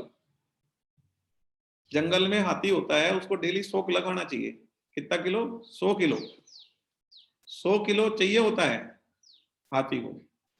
अब जंगल होता है, उसमें हाथी होता है, तो 100 किलो अपने आप होता ही है उसमें। हर हाथी के लिए 100 किलो का डेली का अरेंजमेंट होता है, भगवान करते हैं। जंगल में हाथी को छोड़ दो, 100 किलो उसे मिलेगा डेली का, और जो दूसरा जानवर है उसको भी मिलेगा, जिसका जो बनाया सिस्टम उसको सबको मिलेगा। कोई कीट पतंगे खाते हैं तो उनको कीट पतंगे मिलेंगे, जिसको जो चाहिए सबको मिलेगा। तो कैसे हो रहा है सबका पोषण, हम कर रहे हैं क्या, भगवान कर रहे हैं। जितने जीव जंतु बनाए भगवान ने, जितने जीव जंतु बनाए ना, कमाने की जरूरत नहीं है उनको, सबका पालन पोषण होता है, सबका पालन पोषण होता है। समुद्र में मछलियां रहती है, उनके उसी हिसाब से खाने की व्यवस्था अपने आप भगवान करता है। जंगल में हाथी रहता है अपने आप, तो पालन पोषण करने वाला तो ऊपर वाला ही। अब हम हैं, हमारा पालन पोषण भी ऊपर वाला ही कर रहा है? हम कर रहे हैं क्या? हाँ साहब, हम कर रहे हैं, हम कमा के लाते हैं, उससे हमारा घर चलता है, हम कर रहे हैं पालन। हम घर में खाना बना के खिलाते हैं, उससे हो रहा है पालन पोषण। अरे सब भगवान कर रहा है। हाथी क्या करता है, हाथी सोचे कि मैं साहब, मैं तो पैदल चल के गया था इतनी दूर, इसलिए मेरे को वो क्या है वहां खाना मिल गया। मैं चल के गया ना, अभी मैं बैठा रहता तो नहीं मिलता ना। तो हाथी की क्या गलतफहमी कि मैं चल के गया उससे खाना मिला। अरे भाई, तुम चल के गए तो खाना मिला, व्यवस्था किसने करी थी? ऊपर वाले ने उगा के पहले से ही रख रखा था तुम्हारे लिए, तभी तो तुम्हें डेली का 100 किलो मिल जाता है। और एक हाथी को 100 किलो, और मान लो 50 हाथी हैं तो 5000 किलो डेली का जंगल में व्यवस्था होगी कि नहीं होगी? हाँ, 50 हाथी हैं तो 5000 किलो की डेली व्यवस्था जंगल में होती है, भगवान करते हैं व्यवस्था। तो ये सिस्टम भगवान का है कि भगवान सबका पालन पोषण भगवान करते हैं। किसी को गलतफहमी हो सकती है कि मैं, हाथी को गलतफहमी हो सकती है मैं चल के गया तो मुझे खाना मिला, व्यवस्था तो ऊपर वाले ने करी थी ना, तभी मिला ना तुमको, कैसे मिल जाता? ठीक है, तो कर्म अपना करो, लेकिन अपने आप को पालन पोषण करने वाला मत समझो। पालन पोषण करने वाला तो ऊपर वाला ही है भाई। बिल्कुल क्लैरिटी रहनी चाहिए हमारे माइंड में कि हम पालन पोषण नहीं कर सकते किसी का। भगवान को किसी को सजा देनी होती है ना, तो उसका पालन पोषण बंद भी, मतलब बंद का मतलब कुछ समय के लिए उसे तकलीफ भी दी जा सकती है। हाँ, तो वो एक अलग बात है, वो भगवान जानबूझ के करेंगे कि उसका सामान थोड़े टाइम के लिए हटाएंगे कि भाई इसको, इसने बहुत गलत गलत काम किए थे, तो इसके कर्मों की सजा की वजह से इसको ऐसा कर देते हैं कि खाना इसको नहीं मिले। वो एक अलग, वो उसके सजाओं के चक्कर में वो ऐसा होगा, अदरवाइज तो सबके लिए व्यवस्था भगवान करके रखेंगे। हर कोई बहुत ज्यादा इंटेलिजेंट होता है, अपने आप को बहुत ज्यादा इंटेलिजेंट समझता है, वो ज्यादा कमा लेगा क्या? बहुत सारे इंटेलिजेंट देखे हमने, जो क्या होता है, बहुत अपने आप को तीरमदास समझते हैं, फिर लार्ज बिजनेस, बड़ा बिजनेस, ये वो सब, फिर क्या होता है, फिर पता ही नहीं चलता कहाँ गए, काटा लगता है, फाइल बंद, निपट जाती है फाइल, है ना। और कोरोना में कईयों की निपट गई, जो अपने आप को बहुत धुरंधर समझते थे ना, बहुत धुरंधर, मतलब हमारे मुकाबले कोई नहीं है, हमारे जैसा कोई धरती पे नहीं है ना, उनकी भी फाइलें निपट गई कईयों की।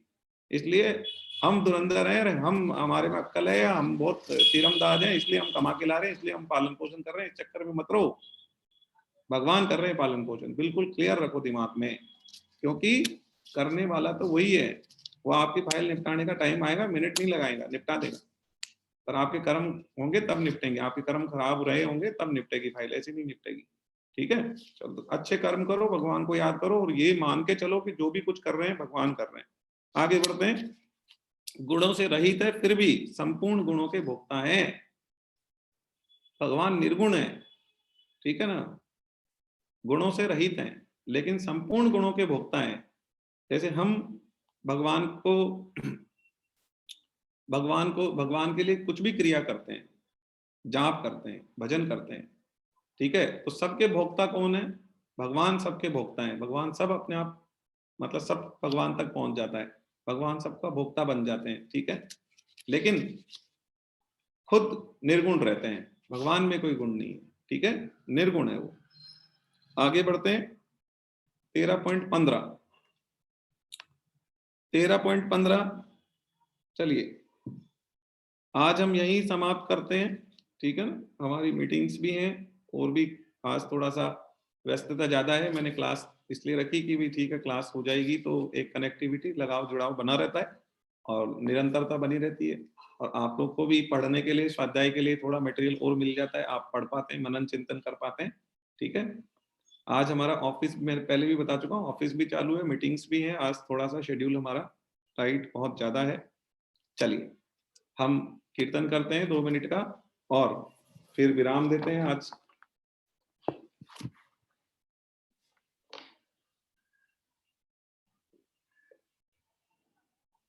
जो जो कीर्तन में मतलब अपना हैंड रेज करें तो मैं अनम्यूट कर दूंगा, जो शामिल होना चाहते हैं, या तो कैमरा ऑन कर दें या हैंड रेज कर दें।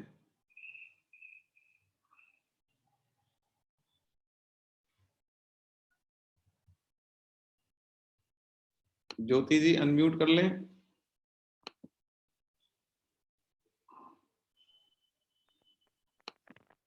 अनुपम जी अनम्यूट कर लें।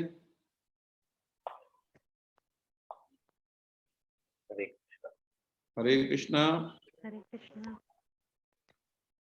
राधे गोविंद भजो राधे, भजो राधे गोविंदा, राधे गोविंद भजो राधे, भजो राधे गोविंदा, राधे गोविंद भजो राधे, भजो राधे गोविंदा, राधे गोविंद भजो राधे, भजो राधे गोविंदा, राधे गोविंद भजो राधे गोविंदा, राधे गोविंद भजो राधे गोविंदा, राधे गोविंद भजो राधे गोविंदा, राधे गोविंद भजो राधे गोविंदा, राधे गोविंद भजो राधे, भजो राधे गोविंदा, राधे गोविंद भजो राधे भज राधे गोविंद। हरे कृष्णा हरे कृष्ण। नाम संकीर्तनम यस्य नाम संकीर्तनम यस्य सर्व पाप प्रणाशनम सर्व पाप प्रणाशनम प्रणामो दुःख समनष्टम प्रणामो सम दुख नष्टम नमामि हरिम परम। नमामि हरिं परम।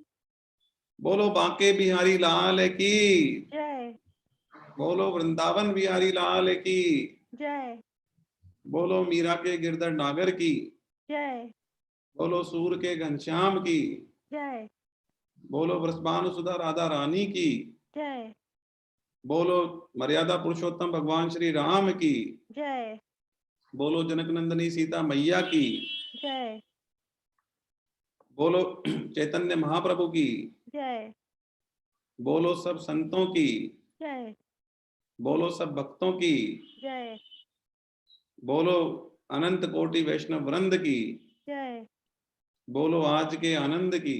जय। जय हरि हरि शरणम बोल, हरि हरि शरणम हरि चरणम शरणम। हरि चरणम। बहुत सुंदर। हरे कृष्ण।